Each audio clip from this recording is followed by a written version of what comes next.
नित्यानन्देश्वर सदाशिव समारम्भाम् नित्यानन्देश्वरि आदिशक्तिमध्यमाम् अस्मदाचार्यपर्यन्ताम् वन्दे குருபரம்பராம்.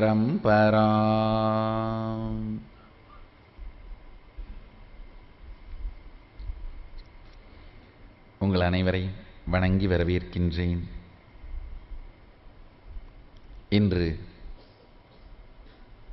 சதாசிவ பிரம்மோற்சவத்தின் மிக முக்கிய திருநாளான கார்த்திகை தீப நன்னாள். கார்த்திகை தீப திருநாள்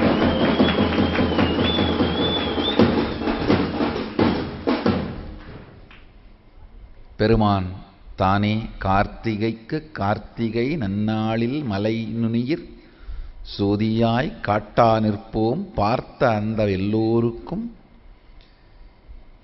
21 தலைமுறைக்கும் முக்திவரம் கொடுப்போம் என்று தானே பெருமான் அருணாச்சல புராணத்தில் திருவாய் மலர்ந்தருளி உறுதியளித்திருக்கும் திருநாள்.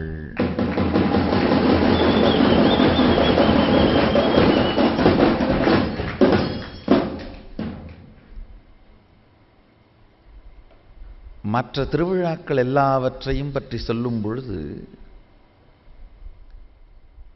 அறக்கட்டு பார்க்க எமக்கட்டு இல்லை. பொன்னம்பலத்து நடராஜன் ஆயிரங்கால் மண்டபத்திலே ஆடுகின்ற காட்சியை அறக்கட்டு என்று சொல்வார்கள். அறக்கட்டு பார்க்க எமக்கட்டு இல்லை.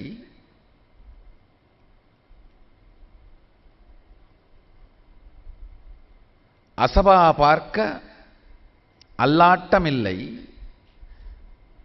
திருவாரூரிலே தியாகராஜ பெருமான் செய்கின்ற நடனத்திற்கு அஜபை நடனம் என்று பெயர்.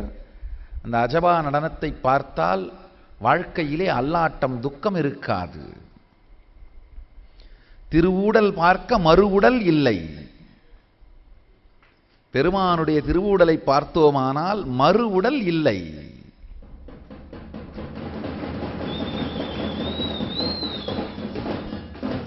ஆனால் இந்த திருவிழாக்கள் எல்லாமே பார்ப்பவர்களுக்கு மட்டும்தான் பலனை உறுதியளிக்கின்றது. தீபம் மாத்திரமே 21 தலைமுறைக்கும் முக்திவரம் கொடுப்போம் என்றார்.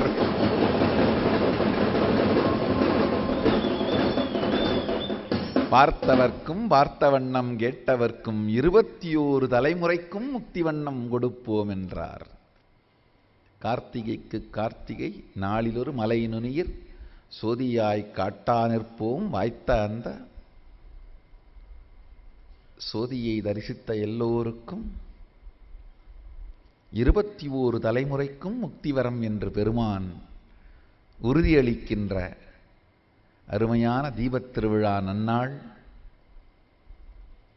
விடியற்காலையில் திருவண்ணாமலை ஆலயத்தில் பரணி தீபம் ஏற்றப்பட்ட பிறகு பெங்களூரு ஆதீனத்திலும் பரணி தீபம் ஏற்றப்பட்டது.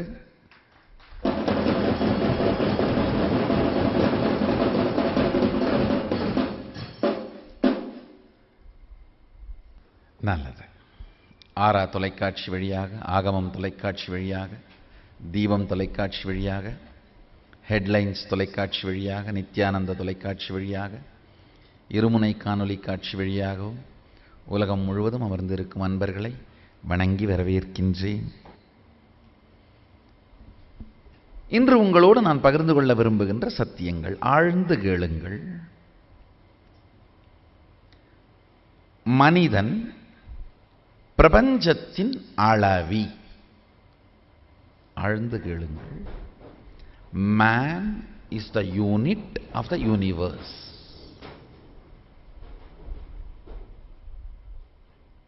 மனிதன் பிரபஞ்சத்தின் அளவி. Man is the unit of the universe. பிரபஞ்சம் முழுவதையும் உணர்ந்து கொள்வதற்கான அறிந்து கொள்வதற்கான அளவு மனிதன். இந்த மனித சரீரத்தின் மூலமாக மட்டும்தான் பிரபஞ்சத்தை அளக்க அறிந்து கொள்ள முடியும். நாம் அளவியாக இருப்பதனால் இங்கு நடக்கும் எதை வேண்டுமானாலும் நமக்குள்ளே உணருகின்ற புத்தியும் அதை கையாளுகின்ற சக்தியும் நமக்கு உண்டு. ஒரு பெரிய ஞானி திருவண்ணாமலையிலே வாழ்ந்து வந்திருந்தார்.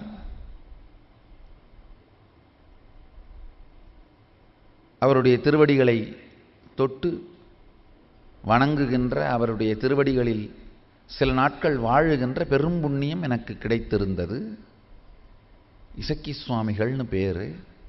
அவருடைய ஜீவசமாதி இன்னமும் பஞ்சமுகத்திலே திருவண்ணாமலையிலே இருக்கின்றது. பெரிய ஞானி. ஏன் ஜீவசமாதின்னு சொல்றேன்னா, இறந்து 3 நாட்கள் உடலை அப்படியே வைத்திருந்து 3வது நாள் தான் சமாதிக்கு கொண்டு சென்ற வைப்பதற்காக எல்லாம் எடுத்துட்டு போறோம். நானும் அந்த இடத்தில் இருந்தேன். அவருடைய மற்ற சீடர்களும் இருந்தார்கள். துரதிர்ஷ்டவசமாக உடலை விட்ட உடனேயே அமர வைக்காமல் படுக்க வைக்கவே உடம்பு இருந்தது. ஆனால் சமாதியில் அமர வைத்து வைக்க வேண்டும். என்ன பண்றது? அவருடைய சிஷ்யை ஒருவர், என்னுடைய குருவான குப்பம்மாள் விபுதானந்தபுரி, அவரை எழுப்பி உட்கார வச்சு அந்த உடம்பை உட்கார வச்சு சாமி காலம் அடிச்சுக்கோங்கன்னு சொன்ன உடனே உடம்பு தானா அடிச்சிச்சு.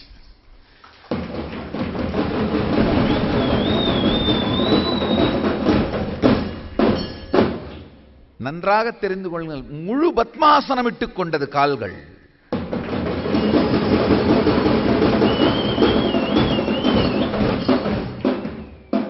இருந்த ஒரு 10-15 பேர் நடுங்கி விட்டார்கள். இதோடு முடியவில்லை. கரங்கள் கோர்த்து கொள்ள வேண்டும். இந்த பத்ம முத்திரையிலே சமாதிக்கு தாய்கள் அவர்கிட்ட கேட்கிறாங்க, சாமி இந்த பகுதி முழுக்க வறட்சியா இருக்கு, ஆசீர்வாதம் பண்ணி மழை வர வைங்க. அவர் ரொம்ப குலாக்குவலா பேசுவார், சைவ வேளாளர். அதனால அந்த வீதி தமிழ் எப்படா வேணும்? சாமி நாளைக்கு கடலக்காய் விதைக்கணும், நாளைக்கு மல்லாட்டை விதைக்கணும். மல்லாட்டை ஆற்காடு சைவ வேளாளருடைய பாஷை. கடலைக்காய மல்லாட்டைன்னு சொல்லுவாங்க. நாளைக்கு மல்லாட்டை விதைக்கணும், மழை வந்தா தான் விதைக்க முடியும். போடா எடுத்து வைடா, வந்துருண்டா. 10 நிமிடத்தில் ஏதோ செய்தார், மழை பொழிந்தது.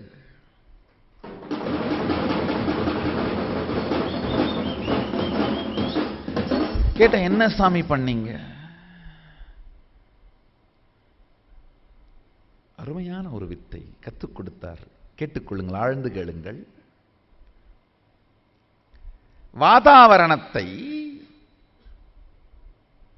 நாம் நெஞ்சுக்குழியில் தான் உணர்கின்றோம்னு சொன்னார். அதாவது 2 மார்புக்கும் இடையில இருக்கிற நெஞ்சுக்குழியில தான் வாதாவரணத்தை நாம உணர்றோமா? நமக்கும் வாதாவரணத்துக்கும் இருக்கிற தொடர்பு அந்த இடம் தானா? நாக்கை 2ஐயும், நாக்கை நல்லா புரிஞ்சுக்கோங்க, நாக்கை 2ன்னு சொன்னேன்.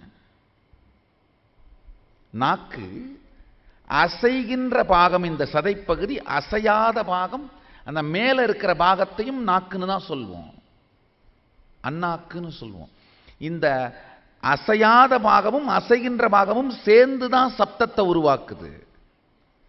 அசைஞ்சா மட்டும் பத்தாது, அசையாத கூட்டுக்குள் அசைந்தால்தான் சப்தம் உருவாகும். வெறும் நாக்க மட்டும் வச்சுட்டு ஆனுங்க அதான் கூட்டுக்குள் நாக்கு அசைந்தால்தான் சப்தம். அதனால்தான் ரெண்டையும் நாக்குன்னு சொல்வோம்.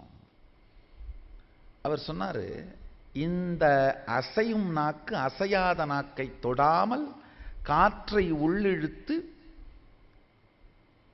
இதய குழியை குளிர்ச்சியாக்குனா நமக்குள்ள வாதாவரணம் மாறினா வெளியில மழை பெய்யும்னு சொன்னாரு.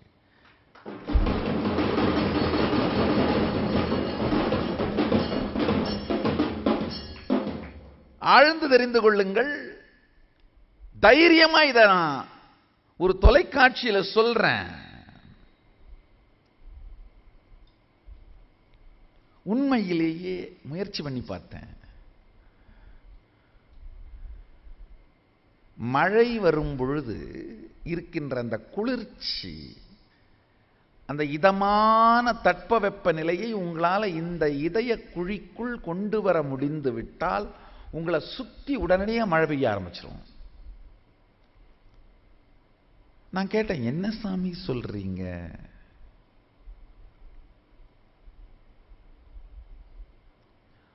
உள்ள மாறினா எப்படி சாமி வெளியில மாறும்? ரொம்ப அழகா சொன்னார். அவரிடம் கேட்ட நான் இந்த வார்த்தை, பிரம்மாண்டம், பிரம்மாண்டத்தின் அளவி பிண்டாண்டம்.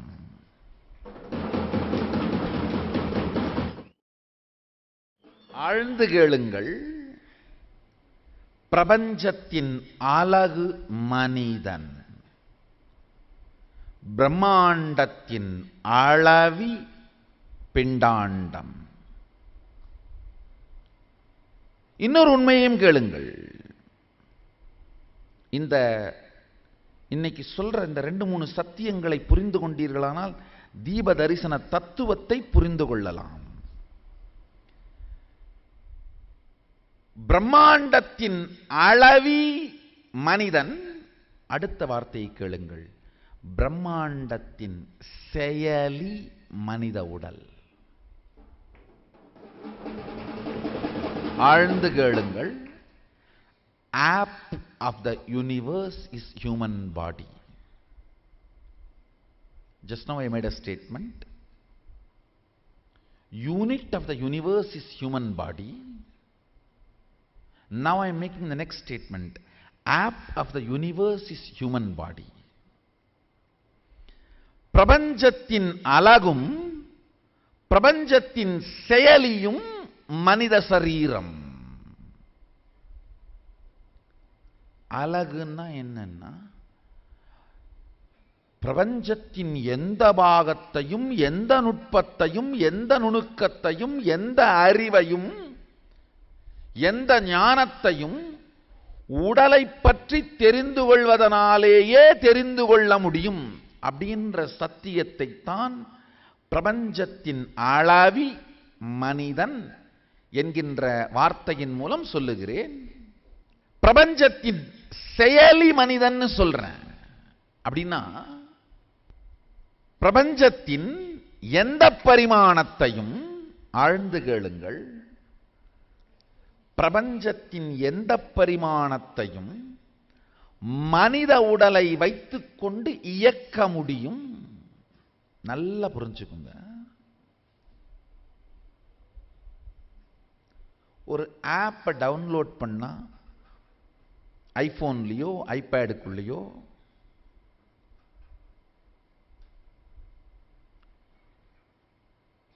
எப்படி அதன் உபயோகங்களை நம்மால் உடனடியாக இயக்கி பார்த்து அனுபவிக்க முடியுமோ,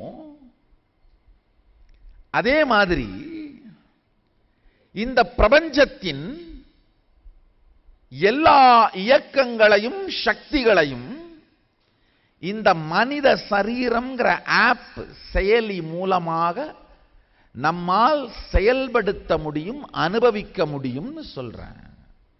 ஆழ்ந்து கேளுங்கள், சத்தியத்தை உள்வாங்குங்கள். பிரபஞ்சத்தின் அலகு, ஆழ்ந்து கேளுங்கள்,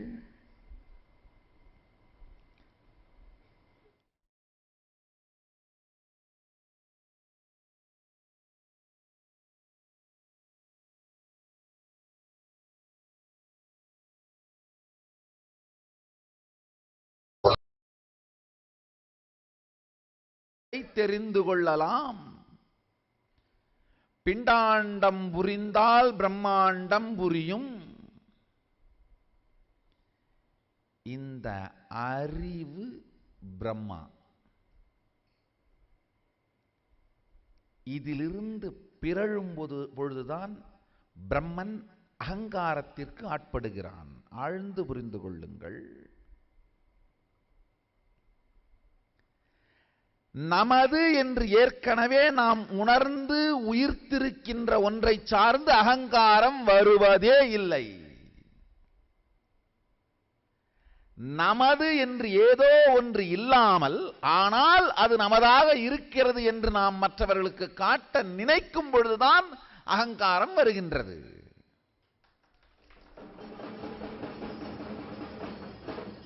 அகங்காரம்னா என்ன? அகத்தை நீங்கள் நினைக்கும் பொழுது உங்களுக்கே காரமா எரிச்சலா இருந்த அகங்காரம். உங்களுடைய அகத்தை நீங்களே நினைக்கும் பொழுது காரமாக எரிச்சலாக இருக்குமானால் அது அகங்காரம். உங்களுடைய அனுபவமாக முடிந்த முடிவாக எதெல்லாம் இருக்கிறது என்று நீங்கள் தெளிவாக இருக்கின்றீர்களோ அது சார்ந்து அகங்காரம் வருவதே இல்லை. ஆனால் ஏதோ ஒன்று இல்லை என்றும் அந்த இல்லாததை இருப்பதாக காட்ட வேண்டும் என்று முயற்சிக்கும் பொழுதுதான் அகங்காரம் வருகின்றது.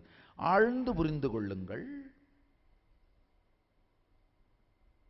பிண்டாண்டத்தின் தெளிவை வைத்துக் கொண்டு பிரம்மாண்டத்தின் எதை வேண்டுமானாலும் புரிந்து கொள்ளலாம் என்கின்ற தெளிவு பிரம்மா. அந்த தெளிவை மறக்கும் பொழுது வருவது பிரம்மை. பிரம்மை வந்ததவன், பிரம்மை வந்த பிரம்மா அகங்காரத்தோடு அலைகின்றான். ஆழ்ந்து கேளுங்கள். பிரபஞ்சத்தின் அளவி தான் என்கின்ற மறதியினால் பிரம்மனுக்கு அகங்காரம் வருகிறது. பிரம்மனுக்கு அகங்காரம் தன்னை விட அதிகமான ஒன்றாக காட்ட வேண்டும் என்பதனால் வந்தது.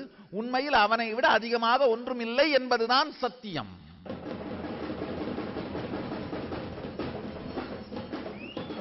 இருக்கிறத விட்டுட்டு பறக்கிறத பிடிக்க முயற்சி பண்ணும் பொழுதுதான் பிரம்மை.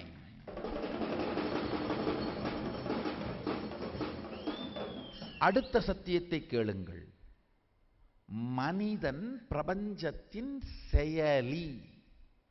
You are the app of the universe. எப்போ நீதான் பிரபஞ்சத்தின் செயலி என்று புரிந்து கொள்கிறாயோ அதுதான் மிகப்பெரிய செல்வம். பிரபஞ்சத்தையே இங்க உட்கார்ந்து ஆபரேட் பண்ணிட முடியும் அப்படின்றதா செல்வம்.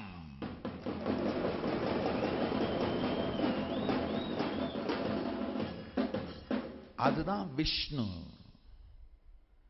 பிரபஞ்சத்தையே இங்க உட்கார்ந்து ஆபரேட் பண்ணிட முடியும்ன்ற அறிவு தான் விஷ்ணு. அது மறக்கும் பொழுதுதான் விஷ்ணுவுக்கும் பிரம்மை பிடித்து மாயையிலே அலக்ஷ்மியிலே அலைகின்றார். ஆழ்ந்து புரிந்து கொள்ளுங்கள். பிரபஞ்சத்தின் அளவி நாம் என்பதை மறந்த பிரம்மன் பிரம்மை பிடித்தலைகின்றான். பிரபஞ்சத்தின் செயலி நாம் என்று தெரிகின்ற தெளிவு சக்தி தான் மகாலட்சுமி, லக்ஷ்மி, ஸ்ரீனிவாசன். அந்த தெளிவு மறக்கும் பொழுதுதான் ஏழ்மை, வறுமை.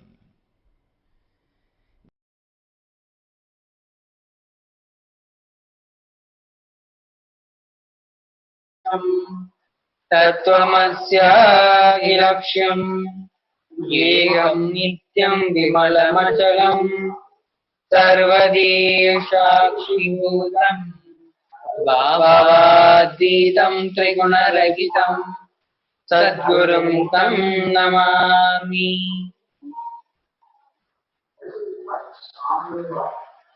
நித்யானந்தம் பகவான் ஸ்ரீ நித்யானந்த பரமசிவம் அவர்களின் பொற்பாதங்களை வணங்கி நித்யானந்தா தமிழ் தொலைக்காட்சி நேயர்கள் உங்கள் ஒவ்வொருவரையும் அன்போடும் ஆனந்தத்தோடும் வணங்கி வரவேற்கின்றோம். நித்யானந்தம். நித்யானந்தம். இன்று நம்மோடு இணைந்திருக்கிறார் ஸ்ரீ நித்யகுமாரானந்தா. நித்யானந்தா. இப்போ உலகம் முழுவதும் பகவான் ஸ்ரீ நித்யானந்த பரமசிவம் அவருடைய சாநித்தியத்தில் நம்முடைய பக்தர்கள் அனைவரும் அமர்ந்திருக்கிறார்கள். அதாவது அவர்கள் ஒவ்வொரு நிமிடமும் கொண்டாடி கொண்டிருக்கிறார்கள். கைலாய கோட்டியாட் ஸ்டேஷன்ல பகவான் ஸ்ரீ நித்யானந்த பரமசிவம் அவரோடு நேரடியாக அந்த சக்தி வெளிப்படுத்தும் நுட்பங்களை கற்றுக்கொள்ள எல்லோரும் ஒன்றாக சேர்ந்திருக்கிறார்கள். இந்த தருணம் ரொம்ப சர்ப்ரைஸான கிஃப்ட். பகவானே வந்து அதாவது பக்தர்களுக்காக, அதுவும் நம்முடைய சீடர்களுக்காக எப்பொழுதும் அதாவது தொடர்ந்து கைலாயத்திலிருந்து பரிசுகளை அள்ளி கொடுத்து கொண்டே இருக்கின்றார். அது போல இன்றும் நம்மோடு இணைந்திருந்து அந்த சக்தியை வெளிப்படுத்தும் நுட்பங்களை தொடர்ந்து சுவாமிஜி கொடுத்து கொண்டே இருக்கிறார்கள். இதில் உலகம் முழுவதும் இருக்கின்ற பக்தர்கள் கலந்து கொண்டிருக்கிறார்கள். இதில் யார் வேண்டுமானாலும் நீங்களும் கலந்து கொள்ளலாம். அதாவது தீட்சை பெற்ற சீடர்கள், பக்தர்கள் கலந்து கொள்ளலாம். அடுத்து தினந்தோறும் நம்முடைய அதாவது கைலாய ஆதீனங்கள் மூலமாக தினந்தோறும் வருகின்ற அத்துணை நபருக்கும் அன்னதானம் வழங்குதல் நிகழ்ச்சி தொடர்ந்து நடந்துகிட்டே இருக்கு. அதே போல இன்றும் தமிழ்நாடு முழுக்க இருக்கின்ற ஆதீனங்கள், திருவண்ணாமலை அருணாச்சல சர்வங்க பீட்டம், மதுரை சியாமலா சர்வங்க பீட்டம் ஆகிய இடங்களில் தினந்தோறும் குறைந்தது ஆயிரக்கணக்கான மக்கள் தொடர்ந்து அந்த அன்னதான சேவையை உட்கொண்டு தினந்தோறும் அவர்கள் வயிற்றுப்பசி ஆறிக்கொண்டிருக்கிறார்கள். இன்றும் அதே போல நம்முடைய அன்பர்கள் நேராக வந்திருந்து அன்னதானத்தை பெற்று சென்றார்கள். இதுல குமாரானந்தா அவரும் நேரடியாக இருந்து அந்த அன்னதான சேவையில் ஈடுபட்டார். அவருடைய அனுபவம் கேட்கலாம். கண்டிப்பா சாமி. அதாவது இன்று அன்னதானத்துக்கு வந்தவர்கள் நிறைய பேர் சொன்ன கருத்து சாமி. மதுரை ஆதீனத்தில் இருந்த பொழுது நீங்கள் தானே அன்னதானம் போட்டீர்கள், அப்பொழுதும் நான் அங்கேதான் வரேன், திருப்பி நான் அங்கதான் வரேன் அப்படிங்கிற அவங்க பழைய நிகழ்வு எல்லாமே பகிர்ந்துக்கிட்டாங்க. அது மட்டும் இல்லாம பகவான் நித்யானந்த பரமசிவம் அவர்கள் வந்து இப்பொழுது மதுரை ஆதீனமாக இருந்திருந்தால் மதுரைக்கு உணவளித்து இருந்திருப்பார். இங்க ஒரு மிகப்பெரிய ஒரு கருத்தையும் அவருடைய அந்த துக்கத்தையும் பகிர்ந்தார். ஏன் சாமிக்கு மட்டும் நடக்குது, கொரோனா காலத்தை கூட பகவான் தான் வந்து உதவுறாரு, அப்படி இருந்து ஏன் மக்கள் வந்து பகவானை புரிஞ்சுக்க மாட்டேங்கிறாங்க அப்படிங்கிற துக்கத்தையும் பகிர்ந்தார். அதே சமயத்துல அன்னதானமும் வாங்கி சென்றார்கள். அது மட்டும் இல்லாம ருத்ராட்சம் நம்ம தரோம். வெறும் வயிற்றுக்கு உணவு மட்டும் இல்லாம அந்த ருத்ராட்சம் கொரோனாவிலிருந்து பாதுகாப்பதற்காக, சிவனின் சக்தியை உருவாங்குவதற்காக ருத்ராட்சம், கண்ட ருத்ராட்சமும் நான் வழங்கிறோம். எல்லாத்தையும் ஆனந்தமா வாங்கிட்டு போயிருக்கேன். அதாவது மதுரை ஆதீனம் நீங்க சொல்லும் பொழுது பகவான் ஸ்ரீ நித்யானந்த பரமசிவம் தான், அதாவது இந்த முறை மீனாட்சியும் சொப்பநாதர் அவர் இருவரும் தனித்தனி உடல் இல்லாம ஒரே உடல் தாங்கி இறங்கி வந்திருக்கின்ற பரமசிவம் அவருதான். அதை உணர்ந்திருக்கின்ற பக்தர்கள் நமக்கு தெரியும். மீண்டும் சியாமலா சர்வங்க பீட்டத்தை புனரமைப்பதற்காகவே பகவான் இப்போ இந்த பொறுப்பை 293வது குருமகா சன்னிதானமாக பொறுப்பெடுத்திருக்கிறார்கள். எப்படி 2012 தொடர்ந்து வருகின்ற பக்தர்கள், அன்பர்கள் அவங்களுக்கு வந்து ஆயிரக்கணக்கான பேர் 24 மணி நேரமும் தினமும் அன்னதானம் சாப்பிட்டாங்களோ அதே போல நம்ம சியாமலா சர்வங்க பீடத்திலும் இருந்து தொடர்ந்து இந்த அன்னதான சேவையை பெறுவார்கள். அது மட்டும் இல்லாம சாமி, திருஞான சம்பந்தர் அன்னையிடம் முளைப்பால் பெற்று ஞானம் அடைந்தார். அந்த திருஞான சம்பந்தரின் அந்த ஆதீனத்துலதான் நம்ம இருந்தோம். இப்பொழுது அந்த முளைப்பால் கொடுத்த அன்னை அமர்ந்த ஆசிரியர் ஷியாமலா பீடமே நமக்கு வந்து உள்ளது சாமி.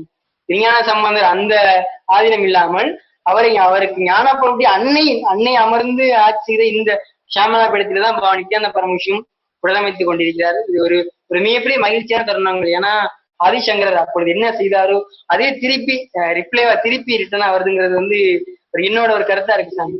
அதுவும் பகவானே சொல்லியிருக்காங்க, அதாவது தனக்கு எது ஒண்ணு விஷயம் வேணும்னாலும் உடனே போய், அதாவது தேவி மீனாட்சி அப்படின்னு தான் சுவாமிஜி கேட்பாரு. உடனே அவங்க வந்து என்னாச்சுன்னு கேட்டா சுவாமி தனக்கு நடந்த விஷயம், அதாவது மதுரை ஆதீனத்துக்குள்ளாரையும் அனுமதி கொடுக்க மாட்டேங்கிறாங்க, அதே போல கோவிலையும் அனுமதிக்க மாட்டாங்களாம் அப்படின்னு சொன்ன உடனே அப்போ தேவி மீனாட்சி வந்து உடனே செவி சாய்த்து, அதாவது இது வந்து கொடுப்பவர் அவருடைய தகுதி அப்படின்னு சொல்லி சுவாமிஜியும் சொல்லியிருக்காங்க. அவங்களுடைய பரமசிவனே வந்து நேரடியா கொடுப்பதெல்லாம் நம்மளுடைய சுவாமிஜிக்கு சியாமலா சர்வங்க பீடத்தை மீண்டும் அதாவது புனரமைத்து, அதாவது மதுரையில் மீனாட்சி ஆட்சி எப்படி நடந்ததோ அதே போல நம்முடைய பகவான் ஸ்ரீ நித்யானந்த பரமசிவம் இப்ப நடத்திட்டு வராங்க. கண்டிப்பா சாமி. யாருக்கு தெரிந்தவர்களே மதுரை மக்களுக்கு நன்றாகவே தெரியும் சாமி. யார் எந்த இடத்துல அமர வேண்டும், யார் என்ன செய்வார்கள் என்பது ரொம்ப தெளிவா இருக்காங்க மதுரை மக்கள். அவங்களும் நான் கான்டாக்ட் பண்ணும்போது, தொடர்பு கொள்ளும் போது அவ்வளவு கிளீனா இருக்காங்க. பகவானை பத்தி ஊடகங்கள் போடுவது என்ன, பகவான் மதுரை ஆதீனமாக வந்த பிறகு மீட்டெடுத்த விஷயங்கள் என்ன, அவருடைய மிகப்பெரிய விஷன், தொலைநோக்கு பாரு. இதை பார்த்து பயந்தவர்கள் எத்தனை பேர், ஆஹா நாம் கொள்ளையடித்த பணம் எல்லாம் போகிறதே என்று பயந்தவர்கள் எத்தனை பேர்கள். பகவான் நித்யானந்த பரமசிவம் வந்து விட்டார், நம்முடைய சொத்துக்களை எல்லாம் மீட்டி விடுவார் என்று பல ஆன்மீகவாதிகள் சொல்லி செய்கிற தருணத்தில் தான் நிறைய குளறுபடிகள் நடந்தது. இருந்தாலும் இப்பொழுது அன்னை மீனாட்சி அமர்ந்த அந்த சாமலாபீடமே கிடைத்துள்ளது. இப்படி கிடைக்கும் பொழுது எப்படி கைலாயம் கிடைத்ததோ, பகவான் வந்து விடுதியை விட்டுட்டு போனாலும் கைலாயமே அமைச்சது. அதே மாதிரி மதுரை ஆதினத்துல நம்ம இருக்க முடியல அப்படின்னும் நம்ம சாமலாபீடத்திலே அமர்ந்து இப்ப நான் பேசிக் கொண்டிருக்கோம்.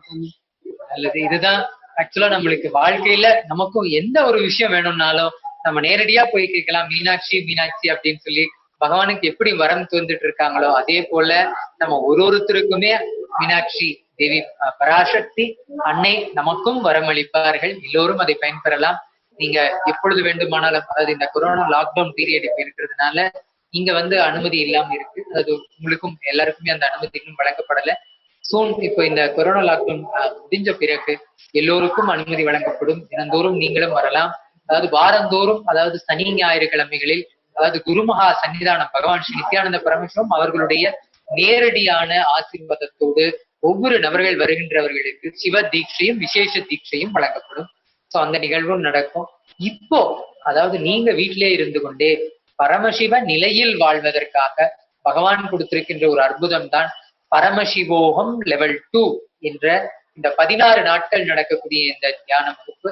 இதில் நீங்கள் வீட்டில் இருந்து கொண்டே இணையதளத்தின் மூலமாக நீங்கள் பகவானிடம் நேரடியாக தீட்சை பெறலாம். பகவான் நடத்துகின்ற அந்த ப்ரோக்ராம்ல நீங்களும் கலந்துக்கலாம். உங்களுடைய வாழ்க்கை பரமசிவ நிலையில் வாழ வேண்டும் அப்படின்னா நீங்க செய்ய வேண்டியதெல்லாம் ஒன்னே ஒண்ணுதான். இப்ப இணையதளத்தில் இருக்கின்ற இந்த ப்ரோக்ராம் லிங்க்ல நீங்க உங்களுடைய பெயரை பதிவு செய்து கொள்ளுங்கள். அடுத்து, அதாவது நாளை மறுதினம் சீசன் 5, அதாவது இந்த பரமசிவோகம் லெவல் 2 ப்ரோக்ராம் நம்ம எல்லாருக்காகவும் பகவான் கொடுத்திருக்காங்க. இதை நீங்களும் பயன்படுத்தி கொள்ளலாம். கண்டிப்பா சாமி. இந்த பரமசிவம் லெவல் 2 இதை பற்றி வந்து சில புரிதல்கள் வந்து இளைஞர்களுக்கு வந்து நான் கொடுத்தாகணும்னு நினைக்கிறேன் சாமி. அதாவது எப்படி அந்த மனிதனிலிருந்து குரங்கு வந்தது, முதல்ல அமிபால இருந்து மீன் வந்து, மீனிலிருந்து இருந்து குரங்கு வந்தது. இந்த குரங்கு வந்து வெறும் 4 கால்களுடனேயே நடந்தே இருந்திருந்தால் அந்த 4 கால்களுடன் குரங்காகவே தான் இருந்திருக்கும். எப்பொழுது அந்த 4 காலை விட்டு எழுந்து 2 கால் நடக்க ஆரம்பித்ததோ அதன் பின்புதான் இந்த மனிதனின் பரிணாம வளர்ச்சி வந்தது. அதே போலதான் சாமி, நான் மனிதன் என்று கோபம், காமம், அளவுக்கு வந்து வைலன்ஸ், இந்த சமூகங்களுக்கு வைலன்ஸ், இதன் மூலமாக இதில் பிணைந்தே மனிதன் மனிதனாக இருக்கிறான்.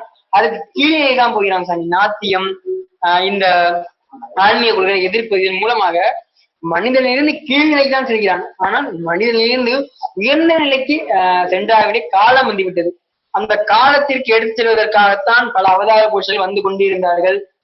அவதார புருஷர்களை அனுப்பிவிட்டு இப்பொழுது பரமசிவனே இறங்கி வந்து விட்டார் அவதாரமாக. அந்த நிகழ்வாதான் சாமி இந்த பரமசிவம் என்பது வந்து நம்மை அடுத்த நிலைக்கு எடுத்து செல்லும் ஒரு பெரிய ப்ராசஸ் தான் உடைய. இது ஒரு நம்ம ஏற்கனவே சொன்ன மாதிரி ஒரு தியான வகுப்பு என்ற ஒரு சாதாரணமா எடுத்துக்கொள்ளக்கூடாது. அது மட்டும் இல்லாம வெறும் ஒரு ஜூம் ஜூம்ல மீட்டிங் போடலாம், டிஸ்கஷன் பண்ணலாம், ஞான கருத்துக்கள் சொல்லுவாரு கேட்கலாம், இது ஓகேப்பா. ஆனா சக்திகள் எல்லாம் வெளிப்படுமா அப்படின்னு கேட்கலாம் சாமி. நீங்க பேஸ்புக்ல போயிட்டு HDH நித்யானந்த பரமசிவம் இந்த பேஜ் எல்லாம் போய் பார்த்தாலோ அவங்க சக்தியை வெளிப்பாடு நடத்துறது. ஒரு பேர் 2 பேரு பொய் சொல்லலாம், ஆயிரக்கணக்கான பேர் சக்தி வெளிப்பாடு நடத்துறாங்க. நானிமா மகிமான்னு மட்டமா சக்திகள் எல்லாமே இருக்கு. இது இப்பொழுது உள்ள சாதாரண மக்களே பயன்படுத்துகிறார்கள்.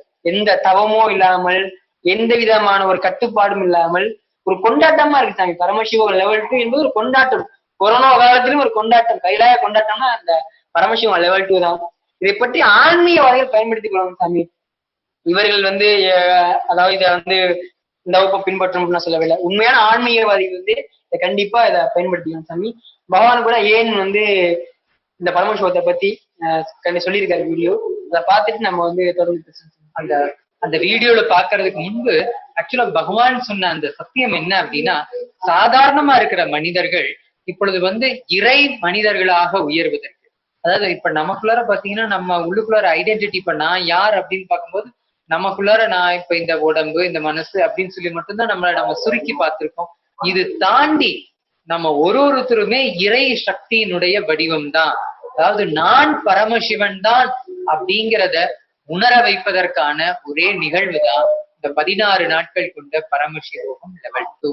இப்ப இந்த லெவல் 2 ப்ரோக்ராம் அது ஒவ்வொரு நாளும் பகவானே வந்து எழுந்தருளி அவர்களுக்குள் இருக்கின்ற அந்த ஞான சக்தியை இப்போ நம்ம பக்தர்கள் ஒருவருக்கும் தீட்சையின் மூலமாகவே அவங்க நமக்கு கொடுக்குறாங்க.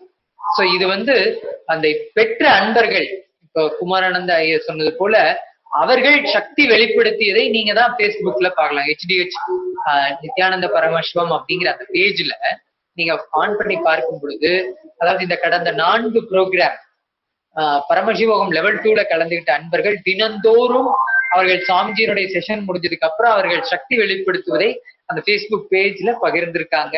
அவங்க ஒவ்வொருத்தரும் எந்தெந்த நாடுகள்ல உலகம் முழுவதும் பரவி இருக்கிறார்கள், அத்துணை நாடுகள்ல இருக்கிறவங்களுக்கும் அவங்களுக்குள்ள அந்த எக்ஸ்பீரியன்ஸ் கிடைச்சிருக்கு. அந்த எக்ஸ்பீரியன்ஸ உள்ள வாங்கி அவங்க ஒருத்தரும் இப்ப அவங்க பரமசிவனா வாழ்ந்துகிட்டு இருக்காங்க. சோ அவங்க பரமசிவனா வாழ்றத என்ன தொடர்ந்து பரமசிவன் வெளிப்படுத்துகின்ற அந்த சக்தியை வெளிப்படுத்திக்கிட்டு இருக்காங்க. அதாவது அஷ்டமா சக்திகள் மட்டும் இல்ல, அதாவது சாதாரணமாக நம்முடைய வாழ்க்கைக்கு அதாவது மிகவும் தேவைப்படுகின்ற விஷயங்கள், அதாவது அவங்களே அவங்களுடைய உடம்ப எப்ப வேணாலும் ஹீலிங் பண்ணிக்கலாம். அதாவது அவங்களுக்குள்ளார இப்ப உடல் ரீதியா அதாவது சின்ன தலைவலி இல்ல காய்ச்சல் இந்த மாதிரி ஏதாவது தொந்தரவு வந்துச்சுன்னா கூட உடனே அவங்க வேற எங்கேயும் மெடிசின் அதாவது மருந்துக்கோ அல்லது மருத்துவரையோ அணுக வேண்டிய தேவையில்லை. அவங்களுக்குள்ள இருக்கிற அந்த சக்தியை வெளிப்படுத்திக்க முடியும். ஹீலிங் அப்படிங்கிற அந்த தீட்சையின் மூலமா சுவாமிஜி கொடுக்கறதுனாலயே அவங்க உடம்புல ஒரு அந்த நீங்க பாத்தீங்கன்னா குண்டலினி சக்தி வெளிப்படைய செய்து அவங்க உடலை ஆரோக்கியமாக வைத்துக் கொள்ளலாம். இதே போலதான் அவர்கள் யாருக்கெல்லாம் வேண்டுமானாலும் அந்த நோயில கஷ்டப்படுறவங்களுக்கு அவங்களுக்கு உடனடியாக இவங்களே அந்த தியான சிகிச்சையின் மூலமா ஹீலிங் கொடுக்கலாம். அது மட்டும் இல்லாம சாமி, இப்ப இந்த கொரோனா என்கிற ஒரு மிகப்பெரிய ஒரு கொடிய நோய் வந்து உலகம் முழுவதும் எல்லாரையும் ஆட்டி கொண்டிருக்கிறது. இந்த சமயத்தில் நீங்க சொன்னீங்க அந்த குண்டலினி சக்தி வந்து உயரும் பொழுது ஆட்டோமேட்டிக்காக அந்த நோய் எதிர்ப்பு சக்தி என்பது தானாக வந்துவிடும். அப்படியே கொரோனா என்ன எந்த வியாதியா இருந்தாலும் வருவதற்கு சாத்தியம் கிடையாது. அதே சமயத்துல ஒரு மக்களிடமிருந்து அந்த கேள்வி நான் உங்களிடம் கேட்கிறேன் சாமி. கொரோனா என்கிற நோய் வந்ததுக்கு அப்புறம் அந்த எதிர்காலத்தை பற்றிய பயம், லாக்டவுன் முடிந்த பிறகு என்ன ஆகுமோ, வேலை கிடைக்குமோ, பணத்திற்கு என்ன செய்யப்படுகிறோம், உணவிற்கு என்ன செய்யணும் என்கிற அந்த எதிர்காலத்தை பற்றி அந்த பயம் இருக்குமே சாமி, அவர்களுக்கெல்லாம் என்ன சொல்ல விரும்புறீங்க? அதாவது இப்ப இந்த பயம் நான் அதுவும் படித்தவர்களுக்கு கூட இருப்பதை நான் பார்த்திருக்கின்றேன். அதாவது ஒரே ஒரு விஷயம் தான் சுவாமிஜி சொல்லியிருக்கிறது, அதாவது ஆன்மீக ரீதியாக நம்முடைய வாழ்க்கையில் வளர்ச்சி அடைய வேண்டும், அதற்கான தீர்வை அணுக வேண்டும். அதுதான் என்ன பண்ண முடியும்னா நம்மை நிரந்தரமாக அதாவது இந்த கொரோனா வைரஸ்ல இருந்து நம்மை பாதுகாக்கும். அதே போல நம்முடைய அடுத்த ஜெனரேஷன், நம்முடைய குழந்தைகள், நம்முடைய ஊர் மக்கள் அவர்களை பாதுகாக்கவும் கண்டிப்பாக ஆன்மீக ரீதியாக தீர்வை அணுக வேண்டும்.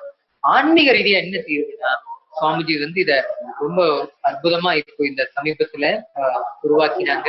அதாவது தனக்குள்ளும் அந்த ஆழ்ந்த அமைதியான நிலையை உருவாக்குவது, அந்த பாசிட்டிவான எனர்ஜியை உருவாக்குவது, அதே போல சுற்றி இருக்கின்ற அந்த இடத்திற்கும் அந்த பாசிட்டிவான எனர்ஜியை வைப்ரேஷனை உருவாக்குவது.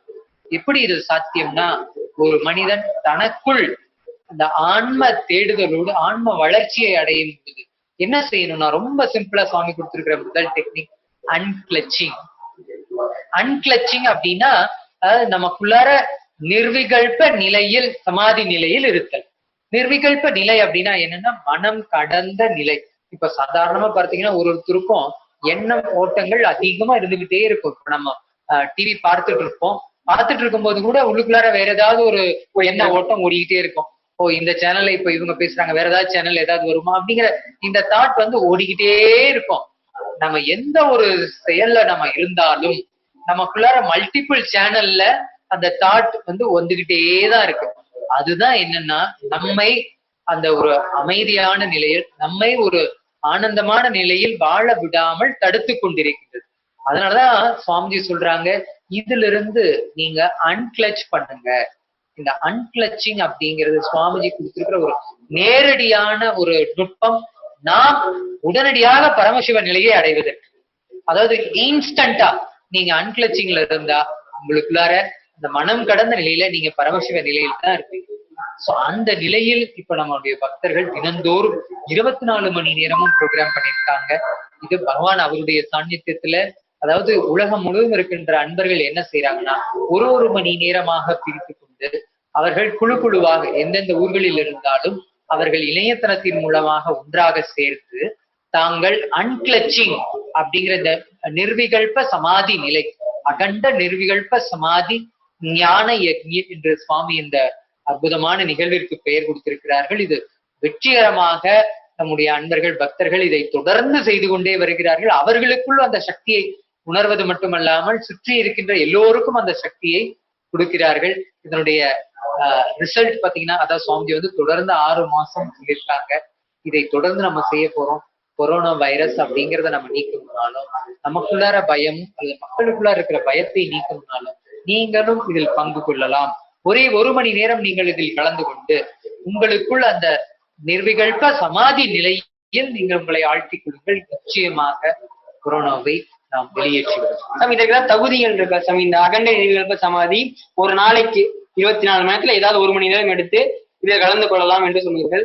இதற்கு ஏதாவது தகுதிகள் உள்ளதா சாமி? மக்கள் எல்லாரும் கலந்து கொள்ளலாமா? எல்லோரும் கலந்து கொள்ளலாம். இதுல வந்து சுவாமிஜியினுடைய பக்தர்கள், சீடர்கள், அதாவது தீட்சை வாங்கினவங்க மட்டும்தான் அப்படிங்கிறது இல்லாமல் பொதுவாக இருக்கின்ற மக்கள் அத்துணை பேருக்கும் இது வந்து மிகவும் எளிமையானது, சாத்தியம். அதுலதான் இப்போ நிர்விகல்ப சமாதி நிலையை பற்றி என்ன அப்படிங்கிற அறிமுகமும் கொடுத்துட்டு அதுல எப்படி நீங்க ஆழ்ந்த அந்த தியானத்தில் இருப்பது அப்படிங்கிற அந்த நுட்பத்தையும் உங்களுக்கு ஆச்சாரியார்கள் பயிற்றுவிப்பார்கள். மேலும் உங்களுக்கு வேற ஏதாவது சந்தேகங்கள் இருந்தாலும் நீங்கள் எங்களை இணையதளத்தின் மூலமாக தொடர்பு கொண்டு அதற்கான பதிலையும் நீங்கள் பெற்றுக்கொள்ளலாம். கண்டிப்பா சாமி. ஒரு அறிவியல் சம்பந்தமான ஒரு கருவியை பயன்படுத்தும் பொழுது அது நமக்கு மட்டும் தான் பயன் தரும். அதே மாதிரி ஆன்மீகம், அறிவியலுங்கிறது இதோட நின்றுது சாமி. ஆனா ஆன்மீகத்தை நம்ம யூஸ் பண்ணும்போது அது நமக்கு மட்டும் உபயோகம் இல்லாம நம்ம சுத்தி உள்ளவங்க உபயோகமாகும் சாமி. இந்த அகண்ட நிர்விகல்ப சமாதி என்பது வந்து நாம் வந்து அன்கிளிக் ஸ்பேஸ்ல இருக்கலாம், நாம ஒரு அமைதி உணரலாம். ஆனா இது பாத்தீங்கன்னா ஒரு பிரபஞ்சத்துக்கே இது வந்து எதிரொலிக்குது, ரேடிட் ஆகுதுன்னா நம்ம எவ்வளவு பெரிய பாரம்பரியத்துல வாழ்ந்திருப்போம். அதை மீண்டும் நித்யானந்த பரமஹம்சர் மீட்டு கொண்டு வரார். வெறும் இந்த புத்தக அறிவு, இவர்கள் கண்டுபிடித்த அறிவிலே இல்லாமல் அதையும் தாண்டி இந்த அகண்ட நிர்விகல்ப சமாதி என்பது ஒரு மிகப்பெரிய ஞான அறிவியலை கொண்டு வந்திருக்காரு சாமி. இது எப்படி வந்து இளைஞர்களுக்கு புரிய வைக்கிறது சாமி? லாஜிக் பாக்குறாங்க, எப்படி புரிய வைக்கிறது? அதான் இதுவரை அதுவும் இளைஞர்கள் அவங்களுடைய மன அமைப்பே என்னன்னு பார்த்தீங்கன்னா, அதாவது எது ஒரு விஷயத்தையும் லாஜிக்கலா திங்க் பண்ணி அதுல அவங்களுக்கு வந்து ஒரு ஃபுல்ஃபில்மெண்ட், அதாவது கன்க்ளூஷன் வந்ததுனாதான் அதை செயல்பட ஆரம்பிப்பார்கள். நான் சொல்றது என்னன்னா, இது வந்து நாங்க சயின்டிபிக்காகவும் நம்ம டெமான்ஸ்ட்ரேட் பண்ணி காமிச்ச விஷயம்தான் இப்ப சுவாமி வந்து உலகத்துக்கே கொடுக்குறாங்க. இப்ப இந்த ஒரு நபர் அந்த நிர்விகல்ப சமாதி நிலையில் இருக்கும் பொழுது அவர்களுக்குள் அந்த ஆழ்ந்த அமைதி பொங்குறது மட்டும் இல்லாம அவங்களுக்குள்ள அந்த தாட் பர் செகண்ட்ங்கிற அந்த டிபிஎஸ் லெவல் வந்து குறைஞ்சிடும். இப்ப அந்த லெவல் குறைஞ்சதுனாலே அவங்களுக்குள்ளுக்குள்ளார அந்த பார்த்தீங்கன்னா அந்த தொடர்ந்து அந்த கன்ஃபியூஷன், தொடர்ந்து அந்த பதட்டம், அந்த டென்ஷன், அது எல்லாமே குறைஞ்சது. அது எல்லாமே குறையும் பொழுதுதான் மனிதர் அந்த உணர்வு நிலையில் அவர்கள் மாறுகிறார்கள். இப்போ உள்ளுக்குள் நாம எந்த உணர்வை ஏற்படுத்துகிறோமோ அதேதான் நம்ம வெளியும் உருவாக்குவோம். சோ அப்போ வெளியில உருவாக்குகின்ற அந்த வைப்ரேஷன் எதை பொறுத்து இருக்குன்னா, உள்ளுக்குள்ளார நீங்க நிர்விகல்ப சமாதிக்கு வந்துட்டாலே போதும். சோ அததான் சுவாமி வந்து இந்த நுட்பத்தின் மூலமா கொடுக்குறாங்க. இது வந்து ஒரு ஃபுல் ப்ரூஃப் சயின்டிபிக்கான ஒரு டைம் டெஸ்டட் டெக்னிக் அப்படிங்கறத என்னால சொல்ல முடியும். கண்டிப்பா சாமி. இந்த அண்டத்திற்குள்ளதான் பிண்டத்தில் இருக்கும், பிண்டத்தில் உள்ளது அண்டத்தில் இருக்குங்கிறத சித்தர்கள் பாடல்களை படித்திருப்பாங்க. ஆனா இப்பொழுதே வாழும் சித்தராக நித்யானந்த பரமஹம்சர் எல்லாமே நடைமுறை படிக்கிறார் சாமி. அதாவது ஒரு பகவத்கீதைக்கு விளக்குரை எழுதுவது ஓகே, எல்லா ஆச்சாரியங்களும் செய்து கொண்டு வருகிறார்கள். இல்ல ஒரு சமயத்தை பரப்புவது செய்து கொண்டு வருகிறார்கள். ஆனா அந்த மதத்தில் உள்ள ஆன்மீக அறிவுகளை வாழ வைப்பது, வெளிப்படுத்த வச்சதா இருக்கு. 3வது கண் இருக்குன்னு வெறும் தியானம் மட்டும் சொல்லிக் கொடுக்காமல் அதை வெளிப்படுத்த வைத்து விட்டார். எல்லாம் நிறைய பக்தர்கள் பாடி ஸ்கேன் பண்றாங்க, தூரதிருஷ்டி பாக்குறாங்க, எத்தனை விஷயங்கள் சாமி. இன்னும் எத்தனை அறிவியல் வந்து பகவான் கொண்டு வர போறாரு. இதுவும் ஏன் சாமி இது வந்து இளைஞர்கள் வந்து கொண்டு போக முடியல இருக்கு, தடையா இருக்கு. அவன் நிர்விகல்ப சமாதின்னு ஒண்ணு இருக்கு, பரமசிவம் லெவல் 2 இருக்கு. பகவான் கொடுத்துக்கிட்டே தான் இருக்காரு. கொரோனாவா இருந்தாலும் சரி, தன்னை தாக்கு நேரத்துல கூட ஆத்மீக ப்ராசஸ் கொடுத்துட்டு இருந்தாரு. எல்லா இடத்துலயும் கொடுத்து கொண்டே இருக்கிறார். ஆனா ஏன் இந்த கேப் இருக்கு, வாங்க முடியாத அளவுக்கு ஏன் கேப் இருக்கு? இப்போ இந்த இளைஞர்களுக்கும் ஆக்சுவலா செலவை செய்திருக்கிறார். அதாவது தனக்குள், அதாவது எல்லாமே சாத்தியம், தான் ஒரு கடவுள் சக்தி, அதாவது பரமசிவன் நிலையில் வாழ்பவர் அப்படிங்கிறத அவங்கள் இப்ப உணர முடியாத அளவிற்கு அவர்களுடைய மூளை செலவை செய்திருக்கின்றவர்கள் யாருன்னு கேட்டீங்கன்னா இந்த நாத்திக கும்பல். இவர்கள் பண்ணின அராஜகம் அட்டூழியம் தான் இன்னைக்கு இளைஞர்கள் பாத்தீங்கன்னா டிப்ரெஷன், அவங்களுக்குள்ளார வாழ்க்கையில வேற அடுத்து என்ன செய்யறதுன்னு ஒரு கன்ஃபியூஷன், அவங்களுக்குள்ளார என்ன பண்றதுன்னே புரியாம தவிக்கிறதுக்கு காரணம் என்னன்னா அவங்களுக்குள் இருக்கும் அந்த இயற்கையாக பொங்குகின்ற அந்த ஆன்மீக எழுச்சி, ஆன்மீக சக்தியை அவர்களே பார்க்க முடியாத அளவிற்கு அந்த ஒரு மழுங்க அடித்திருக்கிறார்கள், மூளையை செலவை செய்திருக்கிறார்கள் இந்த நாத்திக கும்பல். சோ இப்ப நீங்க பார்க்க போறது, நீங்க ஒருத்தருமே நீங்க சுவாமிஜி அவரே நேரடியாக அந்த ஞான கருத்துக்களை சொல்லியிருக்காங்க. பரமசிவ நிலையில் வாழ்வது அப்படிங்கிறது என்ன அப்படிங்கறது அவருடைய வார்த்தையால நீங்க நேரடியா கேட்கலாம். அதாவது பகவான் ஸ்ரீ நித்யானந்த பரமசிவம் அவருடைய வார்த்தைகளை, பரமசிவோகம் என்ற நிலையை பற்றி சொல்வதை நம்ம ஒவ்வொருத்தரும் அவருடைய வார்த்தையை கேட்கும் பொழுதுதான் நமக்குள்ளார ஆழமாக புரிய வரும். ஏன்னா ஒவ்வொரு இளைஞனுக்கும் இப்பொழுது தேவை என்னன்னா அவங்களுக்குள்ளார தெளிவு வேண்டும். கண்டிப்பா சாமி, நீங்க தெளிவு வேண்டும்னு சொல்லிருந்தீங்க சாமி. இந்த நாத்திய கும்பல் இந்த மனிதனுடைய சாத்திய கூறிய முறியடிச்சது சாமி. அதாவது நாம் கடவுளாக மாறுவதற்கு தான் இந்த பூமியில் பிறந்திருக்கிறோம். புல்லாகி பூடாகி இவ்வளவு பிறப்பெடுத்ததே கடவுளாக மாறுவதற்கு வந்திருக்கிறோம். இவர்கள் சொல்வது கடவுளே இல்லை என்று சொல்கிறார். அப்படி நம் பிறப்பின் நோக்கமே இல்லாம போயிடுற சாமி. இவ்வளவு ஜென்மம் எடுத்து, பல லட்சம் ஜென்மம் எடுத்து வந்ததா மாணிக்க வாசகர் சொல்றாரு. எல்லாருமே அது ஜென்மம் எடுத்துதான் வந்திருக்கோம். இவ்வளவு இந்த கடவுளா மாற வேண்டும் என்கிற நோக்கத்திற்காக தான். ஆனா நோக்கமே சிதையும் அளவிற்கு கடவுள் என்பது இல்லை என்று சொல்வது அப்ப அது எவ்வளவு பெரிய ஒரு வஞ்சனை, எவ்வளவு பெரிய கொடுமை சாமி. மனித குலத்திற்கே, இந்து மதத்திற்கு மட்டும் கிடையாது, மொத்த மனித குலத்திற்கே, ஏன் உயிரத்திற்கே ஒரு மிகப்பெரிய கொடுமை தானே சாமி இந்த நாத்தியம் என்பது. இல்ல, இந்த நாத்திகம் ஒரு மிகப்பெரிய ஒரு மூட நம்பிக்கையை அவர்கள் என்ன பண்ணியிருக்காங்க, விஷத்தை ஊட்டி இருக்கிறார். அந்த விஷமானது எந்த அளவிற்கு வேறு ஊன்றி போயிருக்குன்னா, ஒரு அதுவும் தெய்வீக நிறைந்த பூமி, அதாவது எத்துணை கோயில்கள், எத்துணை அதாவது ஞானிகள் மகான்கள் பிறந்த பூமியில, அதாவது அவர்கள் எல்லாம் அந்த ஞானத்தை ஊட்டி ஊட்டி இளைஞர்களுக்கும் மக்களுக்கும் தொடர்ந்து கொடுத்து கொண்டே இருந்தார்கள். அப்படி இருக்கின்ற நம்முடைய தெய்வீக பூமியில் அதாவது இந்த நாத்திகம் பரப்பப்பட்டிருக்குன்னா இது இவர்களுடைய மிகப்பெரிய நீண்ட கால சதி திட்டம். இந்த சதி திட்டம் எப்படி அவர்கள் தீட்டி இருக்கிறார்கள் அப்படின்னா, ஒருவர் அதாவது தன் குடும்பம் நல்லா இருக்கிறதுக்காகவும் தனக்குள் அந்த அரக்கத்தன்மை, அசுரத்தன்மை, அதாவது ஆழ வேண்டும் அப்படிங்கிற அந்த ஒரு வேகத்தில் என்ன பண்ணியிருக்காங்கன்னா மக்களுக்குள் மூளைச்சலவை செய்திருக்கிறார்கள், விஷத்தை பரப்பி இருக்கிறார்கள். இது அவர்கள் பார்த்தீங்கன்னா குறிப்பா இந்து மதத்தில் தான் அவர்கள் கடவுள்கள் இல்லை, அதாவது தெய்வம் இல்லைன்னு சொல்றாங்க. இதுவே வேற்று மதத்தில் போய் கடவுள் இல்லை அல்லது அவங்களுடைய தெய்வம் இல்லை அப்படின்னு சொல்லுங்க, அது பண்ண மாட்டார்கள். மறுநாளே கழுத்துறது இறந்திருப்பார், அவருக்கு தான் நடந்திருக்கும். இந்து மதம் என்பதா கேட்பதற்கு இவர்களை பொறுத்த மட்டில் எக்காரணம் கொண்டும், அதாவது நாத்திகம் என்பது அல்ல, இந்து மத விரோதிகளாகத்தான் இவர்கள் செயல்படுகிறார்கள். ஏன்னா இவர்களுக்கு நன்றாக தெரியும், இந்து மதத்தில் யாராவது ஏதாவது சுவாமிகளோ இல்லது ஞானிகளோ அவதூறு செய்தால் அவர்களை கேட்பதற்கு யாரும் இல்லை அப்படிங்கிறதுக்காக என்ன பண்ணியிருக்காங்க, இந்த 60 வருடம் ஆட்சி காலத்தில் என்னென்னவெல்லாம் செய்ய முடியுமோ அத்துணை அட்டூழியங்களும் செய்திருக்கிறார். சாமி இதுல ஒரு மிகப்பெரிய கொடுமை சாமி. ராமபிரான், நம் வணங்கும் ராமபிரானுக்கு பாதம் வைத்து நாம ராமேஸ்வரத்தை வழிபடுறோம். அதே ராமபிரான் தான் தமிழ்நாட்டுல செருப்பாறு அடிக்கிறாங்க சாமி. அது மட்டும் இல்லாம பாலும் தெளிவேனும் பாகும் கற்கண்டும் அப்படின்னு அபை விராட்டியார் சொல்லி விநாயகர்கிட்ட இருந்து முத்தமிழ் வாங்குவாங்க.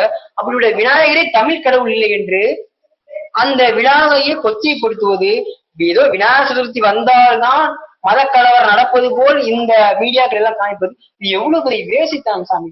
அதாவது இன்னொரு கொடுமையான விஷயம், ஒரு கம்யூனிஸ்ட சேர்ந்த ஒரு தலைவர் சொல்றாரு, நீங்கள் தாமிரபரணியில் புஷ்கரணி கொண்டாடினால் பூக்களை போட்டால் அந்த நீர் மாசுபடும், அதான் புஷ்கரணி கொண்டாடக்கூடாது என்கிற ஒரு கேவலமான ஒரு லாஜிக் கேள்வி கேட்கும் போது இது எவ்வளவு பெரிய கொடுமை சாமி. தமிழர்களுக்கு வஞ்சிக்கப்பட்டது. அதாவது இந்த சனாதன தர்மம் பிறந்ததே தமிழகம் தான் என்று சொல்லலாம் தானே. இதனை கலாச்சாரம். அப்படிப்பட்ட இந்த இடத்தில் இவ்வளவு பெரிய தாக்குதல் நடைபெறுகிறது. ஒரு ஹிந்து சன்னியாசியாக நீங்கள் மக்களிடம் கூற வருவது என்ன? அதாவது வாழும் இந்துக்கள் அப்படிங்கிறவங்க மேல ஒரு மிகப்பெரிய தாக்குதல் நடந்து கொண்டிருக்கின்றது. அதாவது நம்முடைய இந்துக்கள் நம்ம இப்போ விழித்துக் கொள்ள வேண்டிய நேரம் வந்து விட்டுங்கிறதுதான் பகவானே வந்து ஆழ்ந்த ஒரு எச்சரிக்கையும் விடுத்திருக்கிறார்கள். ஏன்னா நாம் எல்லாம் முன்பு நினைத்தது போல நம்முடைய இந்து மதத்தை தாக்குவதற்கு நேரடியாக அப்போ ஆங்கிலேயரோ அல்லது முஸ்லிமோ வந்து நம்மளை தாக்கும்போது பார்த்தீங்கன்னா நேரடியா தாக்கினார்கள். இப்பொழுது அப்படி வரவில்லை. இவர்கள் அதாவது சதி திட்டம் செய்து குள்ளநரித்தனம் மூலமாக நம் மீது ஒரு மிகப்பெரிய தாக்குதல் நடத்துகிறார்கள். பயன்படுத்தி ஒவ்வொரு முறையும் அந்த திராவிஷத்தை ஊட்டுவதற்காக பல கோடிக்கணக்கான பணத்தை செலவு செய்து மீடியாக்கள் மூலமாக, அதாவது குறிப்பாக இந்த என்டர்டெயின்மெண்ட் மீடியாக்கள், அதே போல தொடர்ந்து அந்த மாஸ் என்டர்டெயின்மெண்ட் மீடியா கல்ட், இவங்க தான் என்ன பண்றாங்கன்னா தொடர்ந்து மக்களுடைய மனத்தில் இந்த திராவிஷத்தை ஊற்றுகிறார். அது மட்டும் இல்லாம சாமி, இந்த தொலைக்காட்சி எல்லாவற்றிலுமே நேர்மையான இந்த ஊடகத்தில் நேர்மையான யாராவது போய் சேர்ந்தால் அவர்களையும் விரட்டி விடுவது சாமி. நேர்மையான ஊடகவியலாளர் நிபுணர்கள் யாராவது போய் அது கலந்து கொண்டு விவாதம் நடத்தினா கூட அவர் இந்து மதத்திற்காக செயல்படுகிறார் என்று அவரை விரட்டி விடுவது சாமி. எவ்வளவு பெரிய கொடுமனை! இந்து மதம் எந்த அளவுக்கு வஞ்சிக்கப்படுகிறது என்பது வந்து நேரடியாக மக்கள் எல்லாம் பார்க்கலாம் சாமி. இதுதான் அதாவது ரவுடிசம். அதாவது அவர்களுடைய அட்டூழியம் அராஜகம் என்னன்னா, அதாவது அவர்கள் நினைத்ததை மட்டும்தான் வெளி மக்களுக்கு செய்தியை கொண்டு போய் சேர்ப்பது.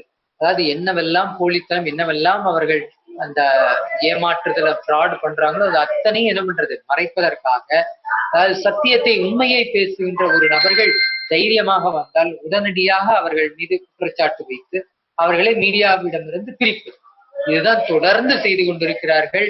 சோ இந்த செயலை அதுவும் நாத்திக கும்பல் தொடர்ந்து மீடியாக்கள் மூலமாக, அதே போல அரசியல் பின்புலத்தின் மூலமாக, அதே போல இந்த ஜாதிகள் கட்டமைப்பு அப்படிங்கிறத வச்சுட்டு தொடர்ந்து மக்களை அதாவது அந்த ஆன்மீக அந்த ஞானத்தை நோக்கி தெய்வீக நிலையை நோக்கி செல்வதற்கு தடையாகவே இருக்கிறார்கள்.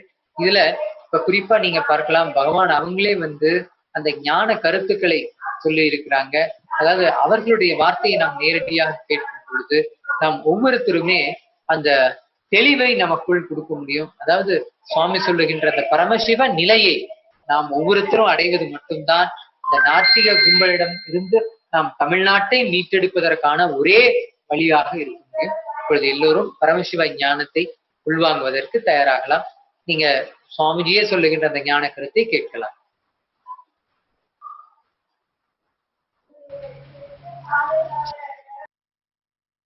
சாதாரண வார்த்தைகளில் சொல்ல வேண்டுமென்றால், சிவமே நீங்கள் வேதாந்த சித்தாந்த ஆகமாந்த சாரம். வேதாந்த சித்தாந்த ஆகமாந்த சாரம். இந்த மகாதேவ ரகசியம் ஆழ்ந்து கேட்டுக்கொள்ளுங்கள். ஒரு வார்த்தையில் அந்த ரகசியத்தை சொல்ல வேண்டுமென்றால் அது இந்த ஒரு வார்த்தை தான், சிவத்வமசி. நீங்களே சிவமாக இருக்கிறீர்கள்.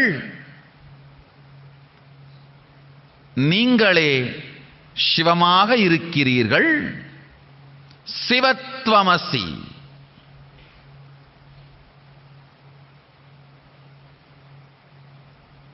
இந்த சத்தியத்தை ஆழ்ந்து உள்வாங்குங்கள்.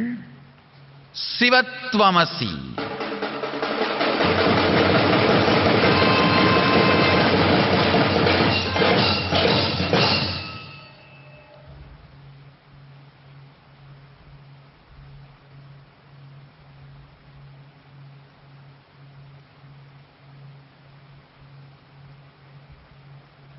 நானே சிவமா? இது அபத்தமா தெரியலையா? இப்ப நான் சிவன் சொன்னா சிவனுக்கு மேல கோபம் வராதா? நான் சிவன் சொன்னா சிவன் என்ன நினைப்பாரு? உனக்கு என்ன அந்த அளவுக்கு தவம் இருக்கின்றதா, தகுதி இருக்கின்றதா, சிவமயமாக மாறிவிட்டாயா, தூய்மை இருக்கின்றதா, தவம் இருக்கின்றதா? கேட்க மாட்டாரா? ஆழ்ந்து கேளுங்கள்.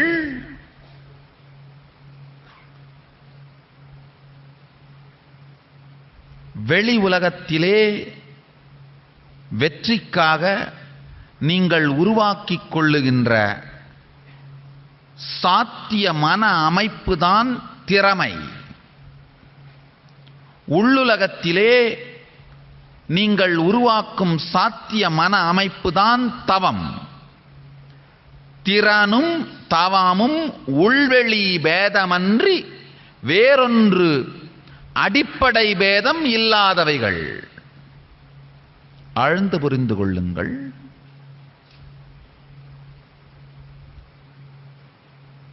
திறன் வெளி உலகத்தில் உங்களுக்கு இருக்கிற திறமை, தவம் உள்ளுலகத்தில் உங்களுக்கு இருக்கின்ற திறமை. இரண்டுமே குணம்தானே தவிர இயற்கை கிடையாது. ஒரு திறமை இயற்கை கிடையாது, உருவாக்கப்பட்ட குணம். தவமும் இயற்கை கிடையாது, உருவாக்கப்பட்ட குணம். இருப்பிலே இருக்கின்ற சத்தியத்தை உங்கள் வாழ்க்கையில் நடைமுறைப்படுத்தவும் வெளிப்படுத்தவும் வாழ்ந்திடவும் உருவாக்கிக் கொண்ட குணங்களோ திறமைகளோ உதவாது, தேவையும் இல்லை. ஆழ்ந்து கேளுங்கள். உழைத்தால் மட்டும் திறமிருந்தால் மட்டும் ஒரு பொருளை அடைய முடியும் என்பது சமூகம் நமக்கு சொல்லிக் கொடுக்கும் விதி. இதே விதியை உள்ளுலகத்திலும் உபயோகப்படுத்துகின்ற வழி யோகப்பாதை, யோக சம்பிரதாயம், யோக மார்க்கம். அதனால்தான் யோக மார்க்கத்தை சாதாரண நடுத்தர மக்கள் எளிமையாக புரிந்து கொண்டு அது சாத்தியம் என்று நம்புகிறார்கள். அது சாத்தியம் இல்லை என்று நானும் சொல்லவில்லை, ஆனால் அது மட்டும்தான் சத்தியம் என்று நான் ஏற்றுக்கொள்ள மறுக்கின்றேன். ஆழ்ந்து கேளுங்கள். திறனும் தகுதியும் தவமும் பெருக்கி உருவாக்கி அதன் மூலமாய் மட்டுமே ஒரு பதவியை ஒரு நிலையை அடைய முடியும் என்பது வெளி உலகத்தின் விதி. உள்ளுலகத்தில் நுண்மேலாண்மை செய்தல் தவம், வெளி உலகத்தில் நுண்மேலாண்மை செய்தல் திறன். வெளி உலகத்தில் நுண்மேலாண்மை செய்தல் திறன், மைக்ரோ மேனேஜ்மெண்ட். வெளி உலகிலே நுண்மேலாண்மை செய்தல் திறன், உள்ளுலகிலே நுண்மேலாண்மை செய்தல் தவம். திறனும் தவமும் குணமே அன்றி இருப்பு அல்ல. ஆழ்ந்து கேளுங்கள்.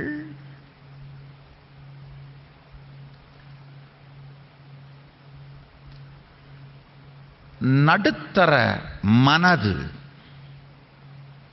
நன்றாக புரிந்து கொள்ளுங்கள்.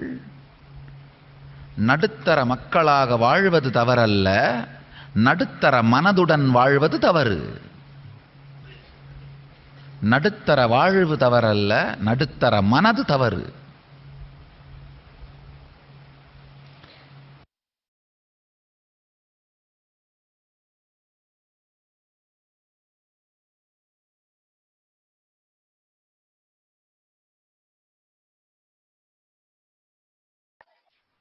பகவான் ஸ்ரீ நித்யானந்த பரமேஸ்வரம் அவரே நேரடியாக சொன்ன அந்த வார்த்தை, அதாவது நாம ஒவ்வொருத்தருமே இறை மனிதனாக வாழ்வதற்கு தான் நம்ம வந்திருக்கோம். அதாவது பரமசிவ ஞானத்தை, விஞ்ஞானத்தை வெளிப்படுத்துவதற்காக வந்திருக்கின்றவர்கள் தான் மனிதர்களாகிய நம்முடைய நோக்கம் அப்படிங்கிறது ரொம்ப தெளிவா சுவாமிஜி புரிய வச்சாங்க. ஸோ இதுல சுவாமிஜியினுடைய, அதாவது இந்த பரமசிவோகம் லெவல் 2 ப்ரோக்ராம்ல கலந்துக்கிட்ட அன்பர்கள் அவங்க அனுபவத்தை பகிர்ந்தார்கள். அதாவது இப்ப நீங்க எல்லாருமே அந்த ஃபர்ஸ்ட் பேட்ச் பரமசிவோகம் லெவல் 2ல கலந்துக்கிட்டீங்க. உங்களுடைய அனுபவத்தை நீங்க நேர்களுக்காக சொல்லலாம். கண்டிப்பா சாமி. இந்த பரமசிவம் லெவல் 2 இங்க போறாம ஒரு பெரிய பரிணாமத்திற்கு கொண்டு போயிடுச்சு சாமி. தீட்சை என்பது ஏதோ ஒரு தொட்டு வழங்கும் ஒரு சடங்கு என்றுதான் நினைச்சேன் சாமி. இது வந்து உயிரையே புதுப்பிக்க ஒரு ஆற்றல் வந்தது. அதாவது சாமி என்ன கிளீனா சொல்லணும்னா ஒரு அடுத்த பிறவின்னு கூட சொல்லலாம் சாமி. இந்த தீட்சை என்பது அடுத்த பிறவின்னு கூட சொல்லலாம். ஏன்னா வந்து உலகத்தை நான் வேறு மாதிரியான பார்வையில் பார்த்தேன் சாமி. ஆனா இந்த பரமசிவம் என்கிற கிளாஸ் அட்டன் பண்ண பிறகு உலகத்தை பார்க்கும் பார்வை, என்னை பற்றி பார்க்கும் பார்வை மாறிவிட்டது. என்னால் இவ்வளவுதான் முடியும், என்னால் இவ்வளவுதான் செய்ய முடியும் என்கிற அந்த லாஜிக் மைண்ட்ல சமூகம் கொடுத்த கட்டமைப்புல தான் நான் இயங்கிக் கொண்டிருந்தேன். எப்பொழுது என் கையில தேங்காய் வைத்து 3வது கண் மூலமாக உருட்டி தள்ள ஆரம்பித்தோனோ, அதாவது இது அறிவியல் பூர்வமாக சாத்தியமில்லை, அறிவியல் பூர்வமாக சாத்தியமில்லாத ஒன்றை நான் செய்யும் பொழுது மற்றதெல்லாம் செய்ய முடியாதா என்கிற அந்த விஷயம் தெரிஞ்சு அந்த லாஜிக்கை உடைந்து விட்டது. சுவிட்ச் போட்டா லைட் எரியும், பட்டன் மாட்டினா சட் போட்டலாம். இதெல்லாம் ஒரு லாஜிக் மைண்ட் உள்ளது. இதெல்லாம் அதாவது இதுக்குதான் நம்ம கஷ்டப்படுறோம். அதாவது சின்ன சின்ன டிப்ரெஷனுக்கு தான், ஆபீஸ் வேலைக்கு தான் கஷ்டப்பட்டுக்கிட்டு இருக்கோம். ஆனா நம்ம வந்து தேங்காய் விட்டுறோம் சாமி. கண்ணமா தேங்காய் விட்டுறோம். பாசிபிலிட்டியே இல்லாத ஒண்ணு பண்ணும்போது பாசிபிளான நிறைய விஷயங்கள் பண்ணலாமே அப்படிங்கிற ஒரு நம்பிக்கை வந்தது. இன்னும் வெல்த் கம்ப்ளீஷன், இந்த பணத்தை பற்றிய குறைவுகளும் நிறைய இருந்தது என்கிட்ட. எனக்கு பணம் அப்படி கிடைக்கும், எப்படி கிடைக்குமோ, பரமசிவம் அட்டன் பண்ண முடியாதோ, பல குழப்பத்தில் இருக்கும்போது பணம் என்பது குறைவுணர்வு தான் அப்படின்னு ஒரு மிகப்பெரிய தெளிவையும் பாபா நித்யானந்த பரமசிவம் கொடுத்தாரு. அது மட்டும் இல்லாம சாமி இந்த கோல்டு, கையில கோல்டு வர வைக்கிறது, இப்ப நிறைய சக்தி வெளிப்பாடுகள் நம்ம பார்த்திருப்போம். ஏற்கனவே சொல்லியிருந்தேன், இந்த அனிமா, மகிமா, லகிமான், அட்டமா சித்திகள் தான் இருக்கும். சித்தர்கள் வந்து கல்லையே ரசவாதம் மூலமாக தங்கம மாற்றுவார்கள். ஒருவரின் உயரத்தை அதிகரிக்க வைப்பார்கள், குறைய வைப்பார்கள், பறக்க வைப்பார்கள். இது எல்லாமே நாங்க எல்லோரும் செய்தோம் சாமி. எங்களுடன் நாங்க கிட்டத்தட்ட நாங்க 1500 பேருக்கு மேல கலந்து கொண்டோம் இந்த பஸ்ட் பஸ்ல. எல்லோருமே இதை செய்தார்கள். பேஸ்புக் எல்லாரும் அப்லோடும் பண்ணியிருக்காங்க. இது பார்ப்பதற்கு கதை மாதிரி இருக்கலாம். அதாவது பகவான் கூட சொல்லுவாரு, நான் வந்து இந்த வேடம் எல்லாம் போட்டு வந்திருக்கேன், இது வேடம், இதுதான் ஒரிஜினல், இந்த உடம்பு தான் வேடம் சொல்லியிருப்பாரு. அது மாதிரி இந்த டிப்ரெஷன், கோபம், இதுதான் நமக்கு புதுசு. பரமசிவம் என்கிற நிலையை வந்து நம்ம எப்பொழுதும் பரமசிவன் தான் அந்த நிலையில தான் இருக்கிறோம். ஆனா அதை வந்து உணர முடியல. டிப்ரெஷன், கோபம் மட்டும் தான் புதுசே ஒழிய பரமசிவத்தை வெளிப்படுறது எல்லாமே அது உண்மை, அது மட்டும்தான் சத்தியம், எல்லாமே மாயை என்பது வந்து தெளிவா தெரிய ஆரம்பிச்சிச்சு. அப்படி இருக்கும்பொழுது இந்த சக்திகள் எல்லாமே ஒரு விளையாட்டு பொருளாதான் தெரிஞ்சது. அன்றாட வாழ்க்கையில இப்ப அதை உபயோகப்படுத்திக்கிட்டு இருக்கோம் ஒரு விஷயத்தையும். அதாவது எப்படி நீங்க வந்து குழந்தைகள் வந்து பொம்மையை வச்சு விளையாடிட்டு இருக்கிறது ஒரு இயற்கையான விஷயமோ, அது போல பகவான் கிட்ட இந்த பரமசிவோகம் லெவல் 2 ப்ரோக்ராம் அட்டன் பண்ண நம்முடைய அன்பர்கள், பக்தர்கள் பரமசிவன் கொடுக்கின்ற அந்த சக்தியை வச்சு விளையாடிட்டு இருக்காங்க. அதாவது தேங்காய் உருட்டுறதாகட்டும், அல்லது அவங்க தேர்டையில பார்த்து, அதாவது எவ்வளவு மைல்கள் தாண்டி டிஸ்டன்ஸ்ல இருப்பாங்க, அவங்களுடைய வீட்டை வந்து இவங்களே ஸ்கேன் பண்ணி சொல்ல முடியும். அதே போல அவங்களுக்குள்ளார என்ன வியாதி இருக்குங்கிறத பாடி ஸ்கேன் பண்ணி சொல்ல முடியும். அதே போல ஒருத்தருமே ஒவ்வொரு சக்திகள் 463 சக்திகளை பரமசிவன் வந்து ஆகமத்துல சொல்லி இருக்கின்ற அத்துணைகளையும் தீட்சையாக கொடுத்து நம்முடைய அன்பர்கள் அவங்க அதை சக்தி வெளிப்படுத்துறாங்க. இதுல ஒவ்வொரு நாளும் பகவானே வந்து எழுந்தருளி ஒவ்வொரு கடவுள்களாக, அதாவது பாவ தரிசனம் கொடுப்பார்கள். ஒவ்வொரு நாளும் நம்மளுக்கு வந்து என்ன இஷ்ட தெய்வம் இருக்கோ அந்த தெய்வம் அந்த பரமசிவோகம் லெவல் 2 அப்படிங்கிற இந்த ப்ரோக்ராம் ஆரம்பிக்க போகுது. அதுல நீங்க ஒவ்வொருத்தருமே கலந்து கொள்ள வேண்டும். இல்லை சந்தேகம் ஏதாவது இருந்தா கண்டிப்பா கீழே கமெண்ட் பாக்ஸ்ல போட்டீங்கன்னா உங்களை நான் தொடர்பு கொள்வேன். நிச்சயமாக. அதாவது இது எல்லோருக்கும் இது கிடைக்க வேண்டும் அப்படிங்கிறதுக்காக தான் பகவானே வந்து இந்த இணையத்துல உட்கார்ந்து நான் அல்லது ஊதியோ அல்லது அவர் வாழுகின்ற அந்த வாழ்க்கை முறை, சைவ வாழ்க்கை ஒரு மிகப்பெரிய தெளிவு கிடைக்கும், ஞானம் பொங்கும்னு திருமூலே சொல்லியிருக்காரு. அதான் பகவான் நித்யானந்த பரமசிவம் வந்து எல்லாமே சாஸ்திர பூர்வமாகத்தான் செய்வார்கள். அதைத்தான் இப்பொழுதும் செய்து கொண்டிருக்கிறார். ஏதோ டெக்னாலஜி, ஒரு டெக்னாலஜி குருமார், ஒரு டெக்னிக்கல் குருமார் இந்த காமிப்பதற்காக அல்ல. இது எல்லாருடைய பாரம்பரியத்தில் சொல்லப்பட்டிருக்கிறது. அதே சமயத்தில் அகட நிகழ்ப சமாதி 24 மணி நேரம் நமக்கு இருக்கு, சும்மாதான் இருக்கும். அதில் ஏதேனும் 1 மணி நேரம் எடுத்து மகா வாக்கியாச்சாரம் பண்றது அனுப்பி வச்சு கொரோனா வந்து வருவதற்கு முன்பே காக்க வேண்டும். அதுக்கு ஒரு வழியும் சொல்லியிருந்தார் சாமி. ஞான கருத்துக்களை கேட்க வேண்டும், பின்பு மனனம் செய்ய வேண்டும், அதுக்கப்புறம் அதை வந்து வாழ வேண்டும் சொல்லியிருந்தார் சாமி. நம்முடைய நித்யானந்தா டிவி யூடியூப்ல போயிட்டு சுவாமி நித்யானந்தா தமிழ் ஸ்பீச்சின் போட்டாலே கிட்டத்தட்ட 260க்கு மேற்பட்ட எல்லா வீடியோ உங்களுக்கு காணொலி இருக்கு. தினமும் ஒரு காணொளி என்று எடுத்துக்கொண்டு அதை 2-3 தடவை கேட்டு உள்வாங்கி அதை வாழும் பொழுது ஒரு மிகப்பெரிய ஆனந்தம் பூங்கும் சாமி. ஏன்னா என் வாழ்க்கையை அனுபவித்தது பல பேர் அனுபவித்தது சாமி. எல்லோருமே இந்த தமிழ் வீடியோஸ் வந்து எங்க இருக்கு நிறைய பேர் தெரியாது. யூடியூப் லெசன் போய் சுவாமி நித்யானந்த தமிழ் ஸ்பீச் என்று டைப் பண்ணாலே 263 வீடியோ வந்து அவைலபிளா நம்மகிட்ட இருக்கு. அதை கிளிக் பண்ணி தினமும் ஒரு வீடியோ என்று பார்த்து அதை அவர்கள் தினமும் அதை நடைமுறைப்படுத்தும் பொழுது கொரோனா மட்டுமில்லை எந்த வியாதி வந்தாலும் அதை தாங்கும் அளவுக்கு ஸ்திரத்தன்மை இருக்கும் சாமி. இப்பொழுது எல்லாருமே வீட்டுலதான் இருக்கீங்க, அதாவது கொரோனா வைரஸ்னால லாக்டவுன் பீரியட்ல இருக்கீங்க. இது ஒரு சரியான ஏற்ற நேரம். அதாவது உங்களுடைய வாழ்க்கையில் நீங்கள் அதாவது ஒரு உயர்ந்த தெளிவை நீங்கள் அடைவதற்கும் உணர்வு நிலையை உயர்த்தி கொள்வதற்கும் பகவான் வந்து இதை நீண்ட காலம் அவரே வந்து ஹார்ட் ஒர்க் பண்ணி இதை செய்து வச்சிட்டார். அதாவது இணையதளத்தில் எப்பொழுது வேண்டுமானாலும் அதாவது இது பயன்படுத்தி கொள்ளணும் அப்படிங்கிறதுக்காக சுவாமிஜிக்கு ஏறத்தாழ ஒரு 2000 மணி நேரத்திற்கு மேல தமிழ்ல சுவாமி கொடுத்த சொற்பொழிவுகள் யூடியூப்ல அப்லோட் பண்ணியிருக்கோம். இதை வந்து நீங்க என்ன பிரச்சனையா இருந்தாலும் சரி அதற்கான தீர்வு பகவான் கொடுத்துருப்பாங்க. கண்டிப்பா சாமி. அது மட்டும் இல்லாம பகவான் வந்து ஜீவன் முக்தி என்கிற மிகப்பெரிய அறிவியலை கொடுத்துள்ளாரு. அதாவது நான் சொல்ல வந்த எல்லா கருத்துக்களையும் சொல்லிவிட்டேன்னு. அதாவது ஜீவன் முக்தி புக் வந்து பிடிஎஃப் முறையில வேணும்னா இவர்களுடைய நம்பர் வந்து கீழே கமெண்ட் பாக்ஸ்ல போட்டா கண்டிப்பா நம்ம ஒரு வாட்ஸ்அப்ல வந்து பிடிஎஃப் அனுப்பி வைக்கலாம். நமக்கு அவைலபிளா இருக்கு சாமி. அதையுமே நாங்க மக்கள்கிட்ட சொல்லிடுறோம். நல்லது. இது போல அதாவது இந்த ஒரு பீரியட் அதாவது வாழ்க்கையில் அந்த கொரோனா லாக்டவுன் பீரியட் அப்படிங்கிறது தயவு செய்து யாரும் மன உளைச்சல்லையோ உங்களுக்குள்ளார தேவையில்லாத பயத்திலோ இருக்க வேண்டிய அவசியம் இல்லை. உங்ககிட்ட அதாவது மொபைல் இருந்தாலே போதும். நீங்க அதாவது இன்டர்நெட் வசதி இருக்கின்ற இந்த காலத்தில் சரியாக அதை பயன்படுத்தி அதாவது வெறுமனே இதுவரைக்கும் நீங்க அதாவது ஊடகங்கள் மூலமாக அதாவது இந்த என்டர்டெயின்மெண்ட் மீடியாக்கள் மூலமாக உங்களுடைய வாழ்க்கைய வீணடிச்சது போதும். அதுதான் சாமிஜி சொல்லுவாங்க, கண்டிப்பா உங்க வீட்டுல டிவி பெட்டி இருந்துன்னா அதை உடைச்சிருங்க அப்படின்னு. அதாவது உடைச்சிருங்க அப்படின்னா என்ன அர்த்தம்னா உங்க வாழ்க்கையை நீங்க காப்பாத்திக்கோங்க அப்படிங்கறதான் நேரடியா சுவாமி சொன்னது. இது வரைக்கும் டிவி சீரியல் மூலமா தொடர்ந்து வீட்டுல வந்து துக்கம் கவலை இதேதான். அதாவது வீட்டுல பிரச்சனை ஒண்ணு வருதுன்னு அதுக்கு காரணம் என்னன்னு பாத்தீங்கன்னா டிவி சீரியல். அது வீட்டுல அது வந்து மாமியார் மருமகள் பிரச்சனையாகட்டும், கணவன் மனைவி பிரச்சனையாகட்டும், அல்லது அதாவது குழந்தைகள் அப்பா அம்மாக்கள் இடையில பிரச்சனை வருவதாகட்டும், மூல காரணம் இந்த திராவிஷங்கள் ஊட்டிய இந்த ஊடகங்கள் மூலமாக தொடர்ந்து உங்களுடைய வாழ்க்கையவே வந்து சீரழித்துக் கொண்டிருக்கிறார்கள். அதுதான் இந்த டிவி சீரியல் மூலமாகவும் அதாவது சினிமா அப்படிங்கிற இந்த போர்வையில் பாத்தீங்கன்னா அதுல வந்து வயலன்ஸ் தான் தொடர்ந்து காண்பிக்கப்படுது. அதுல வந்து அந்த வக்கிரமம் தான் அதிகமாக திணிக்கப்படுது. அதாவது வாழ்க்கையில நம்ம என்டர்டெயின்மெண்ட் அப்படிங்கிறதுக்காக அந்த ஒரு டிவி சேனல் ஆன் பண்ணி பார்க்கிறோம். ஆனா என்டர்டெயின்மெண்ட் அங்க நடக்கிறது இல்ல. அதாவது வாழ்க்கையில் பொழுதுபோக்கு நடப்பதில்லை, வாழ்க்கையவே போக்கிக் கொண்டிருக்கிறார். கண்டிப்பா சாமி. பகவான் சொல்லியிருந்தாரு, நிறைய பேர்ல கேட்பாங்க நாங்க நாடகம் பார்ப்பதால என்ன, படம் பார்ப்பதால ஒரு பொழுதுபோக்குன்னு சொல்லலாம். நாம் எதை அதிகமாக ரசிக்கின்றோமோ ருசிக்கின்றோமோ அதுவாகவே நாம் மாறுகிறோம் என்று பகவான் நித்யானந்த பரமசிவனை கூறியுள்ளார். நாம அந்த வயலன்ஸை பார்க்கும் பொழுது அந்த உணர்வுகள்லாம் பார்க்கும்போது நாம அதைதான் உள்வாங்கி நம்ம தான் வாழ ஆரம்பிப்போம் சாமி. அதான் பகவான் நித்யானந்த பரமசிவன் டிவியே உடைக்க சொன்னது.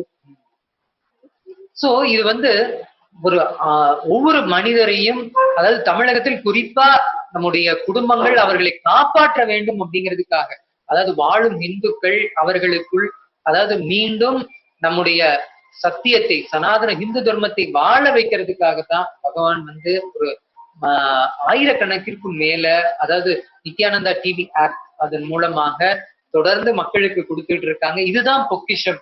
ஆக்சுவலா நம்மளுடைய வாழ்க்கையில் பகவான் நேரடியாக நம்மளுக்கு கொடுத்திருக்கிற கிஃப்ட் அந்த பரிசு என்னன்னா நாம் இந்த தொடர்ந்து டிவி சீரியல்கள் பார்ப்பதனால் துக்கத்தில் வாழ்வதா அல்லது பகவான் கொடுத்திருக்கின்ற இந்த கிஃப்டை உள்வாங்கி நம்முடைய வாழ்க்கையில் அடுத்தடுத்த பரிமாணங்கள் மனிதன் இறை மனிதனாக உயர்ந்து அடுத்தடுத்த சக்திகளை வெளிப்படுத்தி ஒரு இறைவனாக அதாவது பரமசிவ நிலையில் வாழ்வதா அப்படிங்கறத நம்ம நேயர்கள் முடிவு செய்யணும். அதாவது உங்களுக்கு இரண்டுமே கொடுக்கப்பட்டிருக்கு. அதாவது சாய்ஸஸ் இஸ் யுவர்ஸ். உங்களுக்கு இப்ப கிடைத்திருக்கின்ற இந்த பீரியட் அதாவது கொரோனா லாக்டவுன் பீரியட்ல நம்மை நாம வளப்படுத்திக்கிட்டு மற்றவர்களையும் வளப்படுத்துவதற்கான நித்யானந்தா தொலைக்காட்சி அதாவது யூடியூப் சேனல் ஆன் பண்ணி உட்கார்றதா இல்ல மறுபடியும் நம்மை துக்கத்திலே ஆழ்த்துகின்ற இந்த டிவி சீரியலை பார்த்துட்டு இருக்கிறதான்னு நீங்க தான் முடிவு பண்ணணும். கண்டிப்பா சாமி. நீங்க கிஃப்ட்னு சொன்னா எனக்கு இன்னொரு ஞாபகம் வந்தது சாமி. Enlighten up. அதாவது மனிதர்களுக்கு நிறைய பிரச்சனை இருக்கும் சாமி. அதை கையாளுவதற்கான அந்த தீர்வு தெரியல சாமி. அதற்காக பகவான் நித்யானந்த பரமஹம்சம் என்லைட்டன் ஆப் என்கிற மனிதர்களுக்காக தீர்வு சொல்வதற்கான ஒரு ஆப்பே இருக்கு சாமி. இதை அவர்கள் ஏற்றிக்கொள்ளும் பொழுது உங்களுக்கு பண பிரச்சனையா இருந்தால் அதுக்குன்னு ஒரு ஃபோல்டர் இருக்கும், பணம் பிரச்சனைக்குன்னு ஒரு ஃபோல்டர் இருக்கும், குடும்ப பிரச்சனை அதற்கும் குடும்ப பிரச்சனை ஃபோல்டர் இருக்கும், நோய்வாய்ப்பட்டிருக்கீங்க அதுக்கு ஒரு ஃபோல்டர் இருக்கும். அந்த ஃபோல்டருக்குள்ள போய் ஜஸ்ட் கிளிக் பண்ணா எல்லா வீடியோஸும் வரும். அதை பார்த்து அந்த டெக்னிக்கை தெரிந்து கொண்டு அவர்கள் அதை செயல்படுத்தி அதை யூஸ் பண்ணிக்கலாம் சாமி. அதனால நீங்க உங்களுக்கு அதாவது ஜீவன் புக் சொல்லியிருந்தோம், அதே மாதிரி என்லைட்டன் ஆப் இதை பத்தி தெரியும்னா கீழே கமெண்ட்ல போடுங்க. இரண்டுமே உங்களை அதுக்கான லிங்க் கண்டிப்பா கொடுக்கப்படும். இதை எல்லோரும் பயன்படுத்திக்கணும். அதாவது பகவான் கிஃப்ட் கொடுத்துக்கிட்டே தான் இருக்காரு சாமி, மக்களுக்கு தெரியவில்லை, அது தெரியாம பார்த்து கொள்கிறார்கள். நீங்க சொன்னீங்க தொலைக்காட்சி பார்க்கிறார்கள், டிவி சீரியல் பார்க்கிறார்கள், இதையெல்லாம் மக்களை பார்க்க வைத்து விட்டு கொள்ளையடிக்கும் விளைவர்கள் பார்க்கிறார்கள், இந்து மதத்தை அழிக்கும் விளையை பார்க்கிறார்கள். மக்கள் இதிலேயே மூழ்கி விட்டார்கள். மாது இந்த டிவி சீரியல் இதையெல்லாம் பார்க்க வைத்து விட்டு அவர்களுக்கு என்ன வேண்டும் அதை செய்து அவர்கள் காரியத்தை சாதித்துவிட்டார்கள். அப்ப மக்களை திரும்பி பார்க்கும் பொழுது வாழ்க்கையே போய்விட்டதே, 60 வயது 70 வயது சென்ற பிறகு வாழ்க்கை போய்விட்டது என்று வருத்தப்பட்டு என்ன பிரயோஜனம்? இளைஞனாய் இருக்கும் பொழுதே இதை தெரிந்து கொள்ள வேண்டும். நான் அனுபவப்பட்டுதான் திருந்த போய் என்றால் வாழ்க்கையை போய்விடும், வயதும் போய்விடும். இளமையில் கல் என்பது இதுதான், இளமையில் ஆன்மீகம். ருத்ராட்சமணியில் திருநீர் அணிந்து மாஃபியா கும்பல், அதே போல என்டர்டைன்மெண்ட் மீடியா கல்ட், அவங்க என்ன பண்ணிருக்காங்கன்னா அவங்களுடைய வாழ்க்கையவே வீணடித்து கொண்டிருக்கிறார்கள். இதை மாற்றி அமைக்கணும் அப்படிங்கிறது தான் பகவானுடைய ஒரே நோக்கம். அதாவது இளைஞர்கள் அவங்களுடைய வாழ்க்கையினுடைய குறிக்கோளோடு வந்திருக்கிறார்கள். அவங்களுக்கு வாழ்க்கையில அவங்க ஹீரோவாகணும், அதாவது மற்றவர்களை பார்த்து ஹீரோவை பார்த்து அவங்க பின்பற்றணுங்கிற அவசியம் இல்லை. இவங்க வாழ்க்கையை எப்படி ஹீரோவாக்கிக்க முடியும்னா இவர்கள் அதாவது கான்ட்ரிபியூட் பண்றதுனால, அதாவது மக்களுக்கு நம்ம எப்படி நாம தலைவனாக உயர்த்தி கொள்ள முடியும்னா நம்மால் மற்றவர்களுடைய வாழ்க்கையை வளப்படுத்தும் போதுதான் நடக்கும். இப்ப அந்த காலத்துல பாத்தீங்கன்னா இதை தொடர்ந்து சேவையின் மூலமாக தான் ஒருத்தர் தலைவனாக முடியுமே தவிர மற்றவர்களை அடித்து துன்புறுத்தி அதாவது அராஜகம் செய்வதனால் யார் ஒருத்தரும் தலைவனாக முடியாது. ஆனா இதை தொடர்ந்து செய்துட்டு இருக்கிற அதுவும் இந்த நாத்திக கும்பல் நாதாரிகள் அவங்க பாத்தீங்கன்னா தொடர்ந்து அரசியல் பலமாகட்டும் அல்லது ஊடகங்கள் மூலமாக மக்களை ரவுடிசம் மூலமாகவே கண்ட்ரோல்ல வைக்கிறதா அவங்க நினைச்சிட்டு இருக்காங்க. இதைத்தான் தலைமை பண்புன்னு வேற ஹீரோ, அதாவது வருகின்ற அந்த அடுத்த ஜெனரேஷனும் அதை நம்புகிறார்கள். இதை மாற்றுவதற்காக தான் சுவாமி பண்ணியிருக்காங்க. அதாவது ஒரு இளைஞனும் தன்னை தான் உணர்ந்து தனக்குள் அந்த சக்தியை வெளிப்படுத்தி, அதாவது ஆபத் சந்நியாசம் மேற்கொள்ளும் பொழுதுதான் அவனுக்குள்ளார தெரியும், அதாவது அவன் நிஜமான ஹீரோ யார் அப்படிங்கறத புரிஞ்சுக்கிட்டு, அதாவது தன்னுடைய வாழ்க்கையில் அவன் ஒருத்தன் அந்த ஆன்மீக நிலையை அனுபவத்தை உணர்ந்துட்டான்னா மற்ற வெளி மக்களுக்கும் அதை எப்படி கொடுப்பது அப்படிங்கிற தெளிவுக்கும் வந்தாங்க. சோ இதுக்குதான் சுவாமிஜி கொடுத்திருக்கின்ற ஒரு அற்புதமான விஷயம் ஆபத் சந்நியாசம் மேற்கொண்டு ஒவ்வொரு இளைஞனும் அந்த சக்தியை வெளிப்படுத்துகின்ற அந்த நுட்பத்தை உட்கொண்டு அவனும் வாழ்க்கையாக வாழ வேண்டும், மற்றவர்களையும் வாழ வைக்க வேண்டும் அப்படிங்கிறதான் இந்த லட்சியமாக சுவாமிஜி வச்சிருக்காங்க. கண்டிப்பா சாமி. ஏன் ஆபத் சன்னியாசம், அது மட்டும் இல்லாம ஏன் நாம் இதையெல்லாம் பேசிக் கொண்டிருக்கிறோம்? கொரோனா நேரத்தில் ஆபத் சன்னியாசமா, கொரோனா நேரத்தில் இந்து மதத்தை தாக்குதலை பற்றி பேசிக் கொண்டிருக்கிறீர்கள். இங்க சந்தைகள் இருக்கும் சாமி. நாம் தடுமாறுவதால்தான் சாமி பிரபஞ்சமே தடுமாறிக்கிட்டு இருக்கு. நாம் ஒழுங்காக இல்லாததுனால்தான் பிரபஞ்சம் தன்னை பேலன்ஸ் பண்ண முடியாம கொரோனா என்கிற ஒரு மிகப்பெரிய எதிர்வினை ஆற்றி கொண்டிருக்கிறது. அப்படி இருக்கும் பொழுது நாம் நம்மை உணரும் பொழுது இந்த இயற்கை மாறிவிடும். அதற்காக ஆபத் சன்னியாசம் பரமசிவம் இல்லாம சாமி பகவான் சொன்ன அந்த ஆபத் சன்னியாசம் கருத்தை கேட்டுட்டு நம்ம திருப்பி பேசலாம் சார்.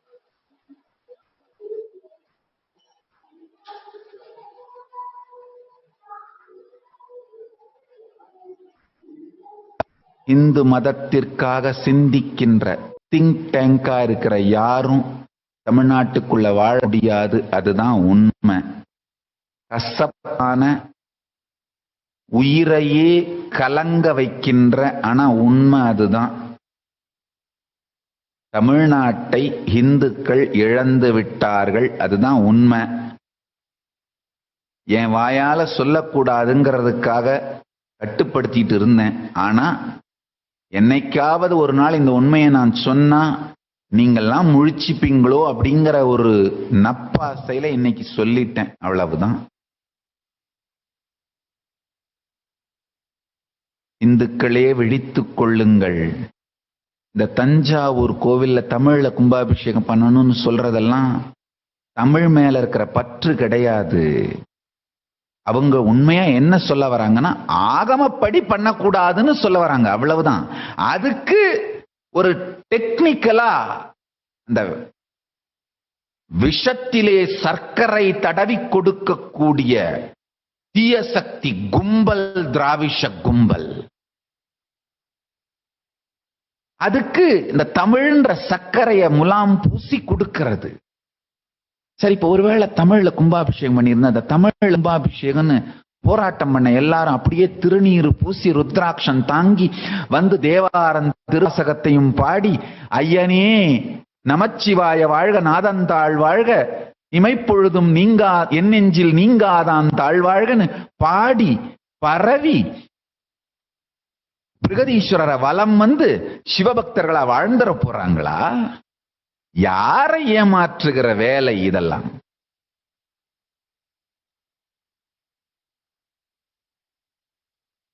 ஆகமப்படி பண்ணக்கூடாது, அவ்வளவுதான் அவங்களுடைய தேவை. இருக்க பாரம்பரியத்திலாம் செதச்சிரணும், அதுதான் அவங்களுடைய தேவை.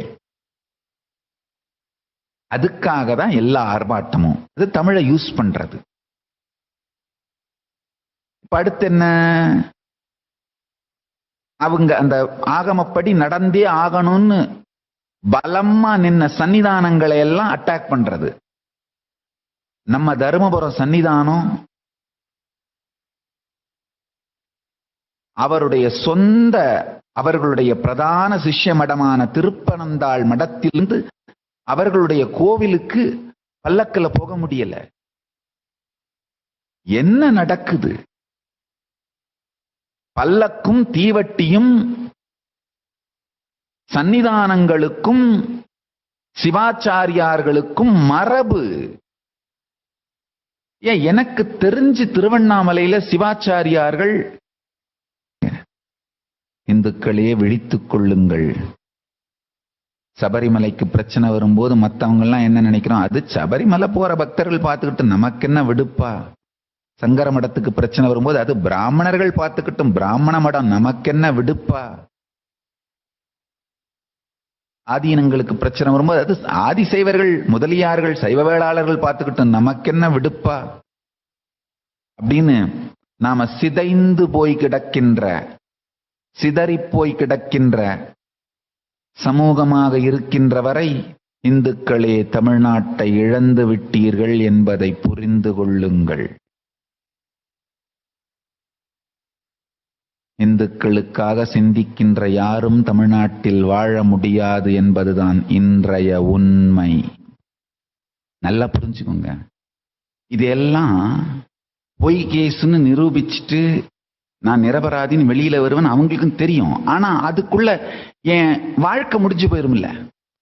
என்னுடைய active period of the life youth தானே.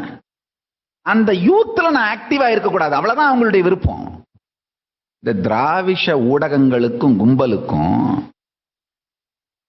என்னவோ அவங்க நான் ஒழுக்கம் இல்லாதவன் மாதிரியும் என் மேல தாக்குதல் நடத்துறது மூலமா இந்து மதத்தை தூய்மை பண்ற மாதிரியும் காட்டுறாங்க. அதெல்லாம் பைத்தியக்காரத்தனங்க, லூசுத்தனம். அவங்களுக்கு ஒன்றும் நான் நைட்ல என்ன பண்றேன் கவலையே கிடையாது, பிரச்சனையே கிடையாது. நான் பகல்ல எப்ப பார்த்தாலும் இந்து மதத்துக்கு உழைச்சிட்டு இருக்கிறேன்றதான் அவங்களுக்கு பிரச்சனையே. நான் பகல்ல என்ன பண்றேன் அப்படிங்கறதாங்க அவங்களுக்கு பிரச்சனை. நைட்ல நான் என்ன பண்றேனோ அதை பத்திலாம் அவங்களுக்கு கவலை கிடையாது. அவங்க ஒன்னும் என்ன அட்டாக் பண்றது மூலமா இந்து மதத்தை தூய்மைப்படுத்துகின்ற பெரும் சமூக சேவையெல்லாம் செய்யல. நான் ஓவரா ஆக்டிவா இந்து மதத்துக்கு ஒர்க் பண்றேன். ஹிந்து சென்ட்ரிக்கான ஒரு பெரிய ஈகோ சிஸ்டத்தை, திராவிஷ ஈகோ சிஸ்டத்துக்கு காம்படிஷனா அதை நியூட்ரலைஸ் பண்றதுக்கு ஹிந்து ஈகோ சிஸ்டம் ஒரு ஸ்ட்ராங்கான ஈகோ சிஸ்டத்தை கடும் உழைப்பினால பில்டு பண்ணிக்கிட்டே வரேன்னு புரிஞ்சுக்கிட்டேன். என்ன இந்துக்கள் நான் செய்யற வேலையை புரிஞ்சுக்கிறதுக்கு முன்னாடி இந்து விரோதிகள் புரிஞ்சுக்கிட்டாங்க. இந்துக்கள் என்ன சப்போர்ட் பண்ண ஆரம்பிக்கிறதுக்குள்ள இந்து விரோதிகள் தாக்க ஆரம்பிச்சிட்டாங்க. அதுதான் உண்மை, நடந்த உண்மை. இதுதான் நேர்மையான ஸ்ட்ரெயிட்டான உண்மை. சொல்ல வேண்டியதை சொல்லிவிட்டேன், சொல்லிக்கொண்டே இருப்பேன். ஒண்ணு மட்டும் நல்லா இப்ப நான் சொல்லலாம். வீடியோல ரெக்கார்ட் ஆயிருக்கு, பப்ளிக்ல பொதுவெளியில இருக்க போகுது, காலத்துக்கும் இருக்க போகுது. இன்று தமிழக இந்துக்களே நீங்கள் விழித்துக் கொள்ளவில்லை என்றால் உங்களையும் உங்கள் கலாச்சாரத்தையும் ஆதீனங்களையும் மடங்களையும் சிவாச்சாரியார்களையும் இந்து மதத்திற்காக சிந்திக்கின்ற அரசியல் தலைவர்களையும் சமூக தலைவர்களையும் பாதுகாத்துக் கொள்ளாவிட்டால்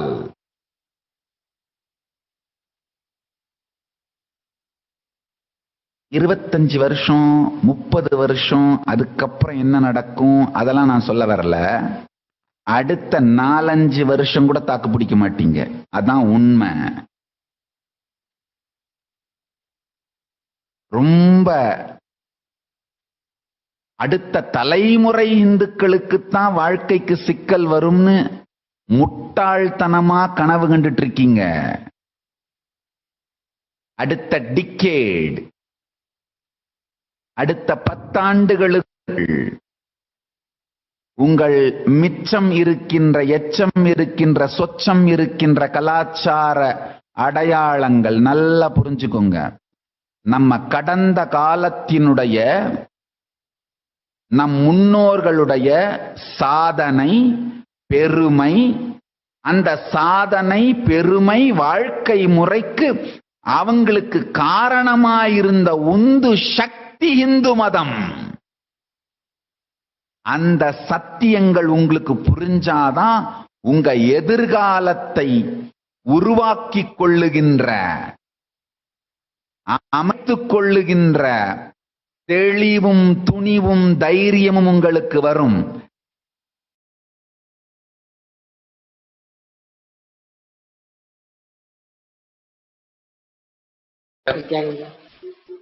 பகவான் ஸ்ரீ நித்யானந்த பரமசிவம் நேரடியா சொன்னாங்க, அவர்களுடைய வாரிசுகள் யார் அப்படின்னா சன்னியாசிகள். சந்நியாசம் எடுத்து தன்னுடைய வாழ்க்கையில், அதாவது சுவாமிஜி எந்த மாதிரி வாழ்க்கை வாழ்ந்தாரோ அந்த வாழ்க்கை தான் நம்முடைய பெஸ்ட் வாழ்க்கை முறை அப்படிங்கிறத புரிஞ்சுக்கிட்ட இளைஞர்கள் நிச்சயமா நீங்க ஆபத் சந்நியாசம் மேற்கொள்வீர்கள்.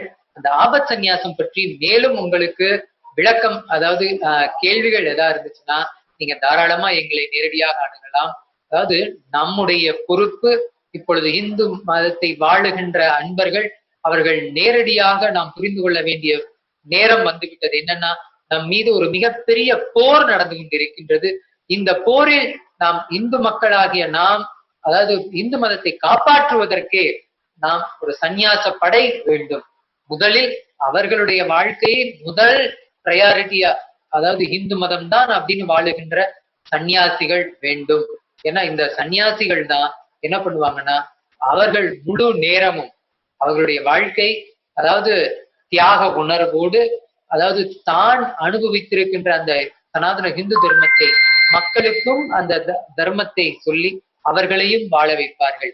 எப்பொழுது அந்த தர்மத்தை நாம் வாழுகின்றோமோ அப்பொழுது நம்ம வாழ்க்கையில எந்த பிரச்சனை வந்தாலும் அதிலிருந்து நாம் வெளிவந்து விடலாம். அதான் சுவாமிஜி திரும்ப திரும்ப சொல்றாங்க. அந்த காணொலியில கூட சொல்லியிருந்தாரு சாமி, அதாவது தமிழ்நாடு வந்து இந்துக்கள் கையை விட்டு போய்விட்டது அப்படின்னு சொல்லிட்டாரு.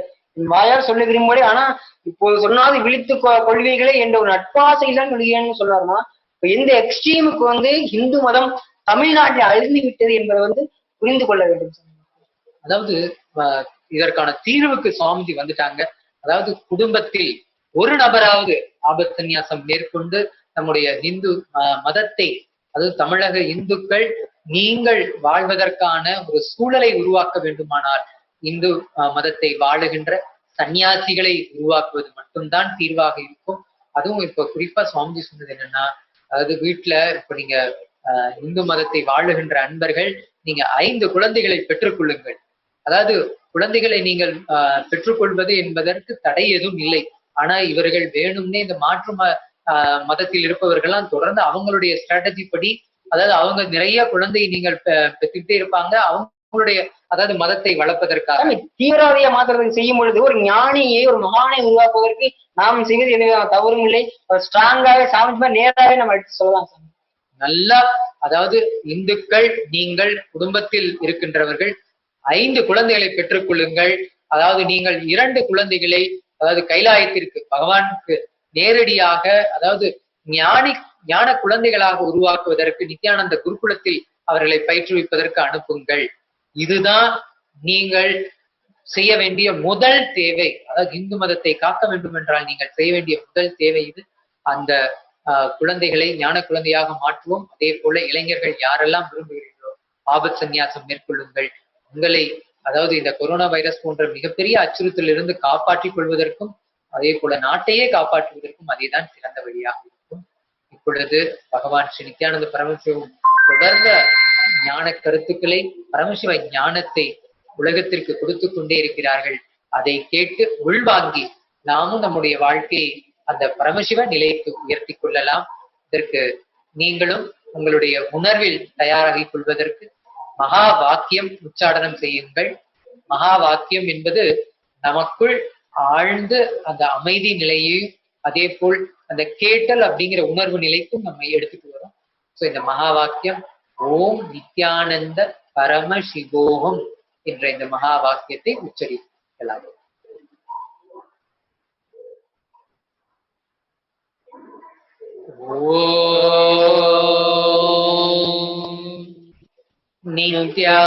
நித்யானந்த பரமசிவோகம்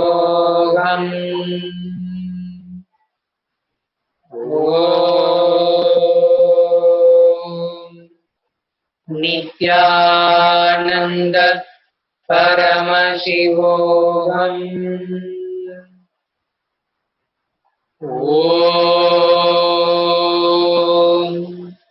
நித்யானந்த பரமசிவோகம்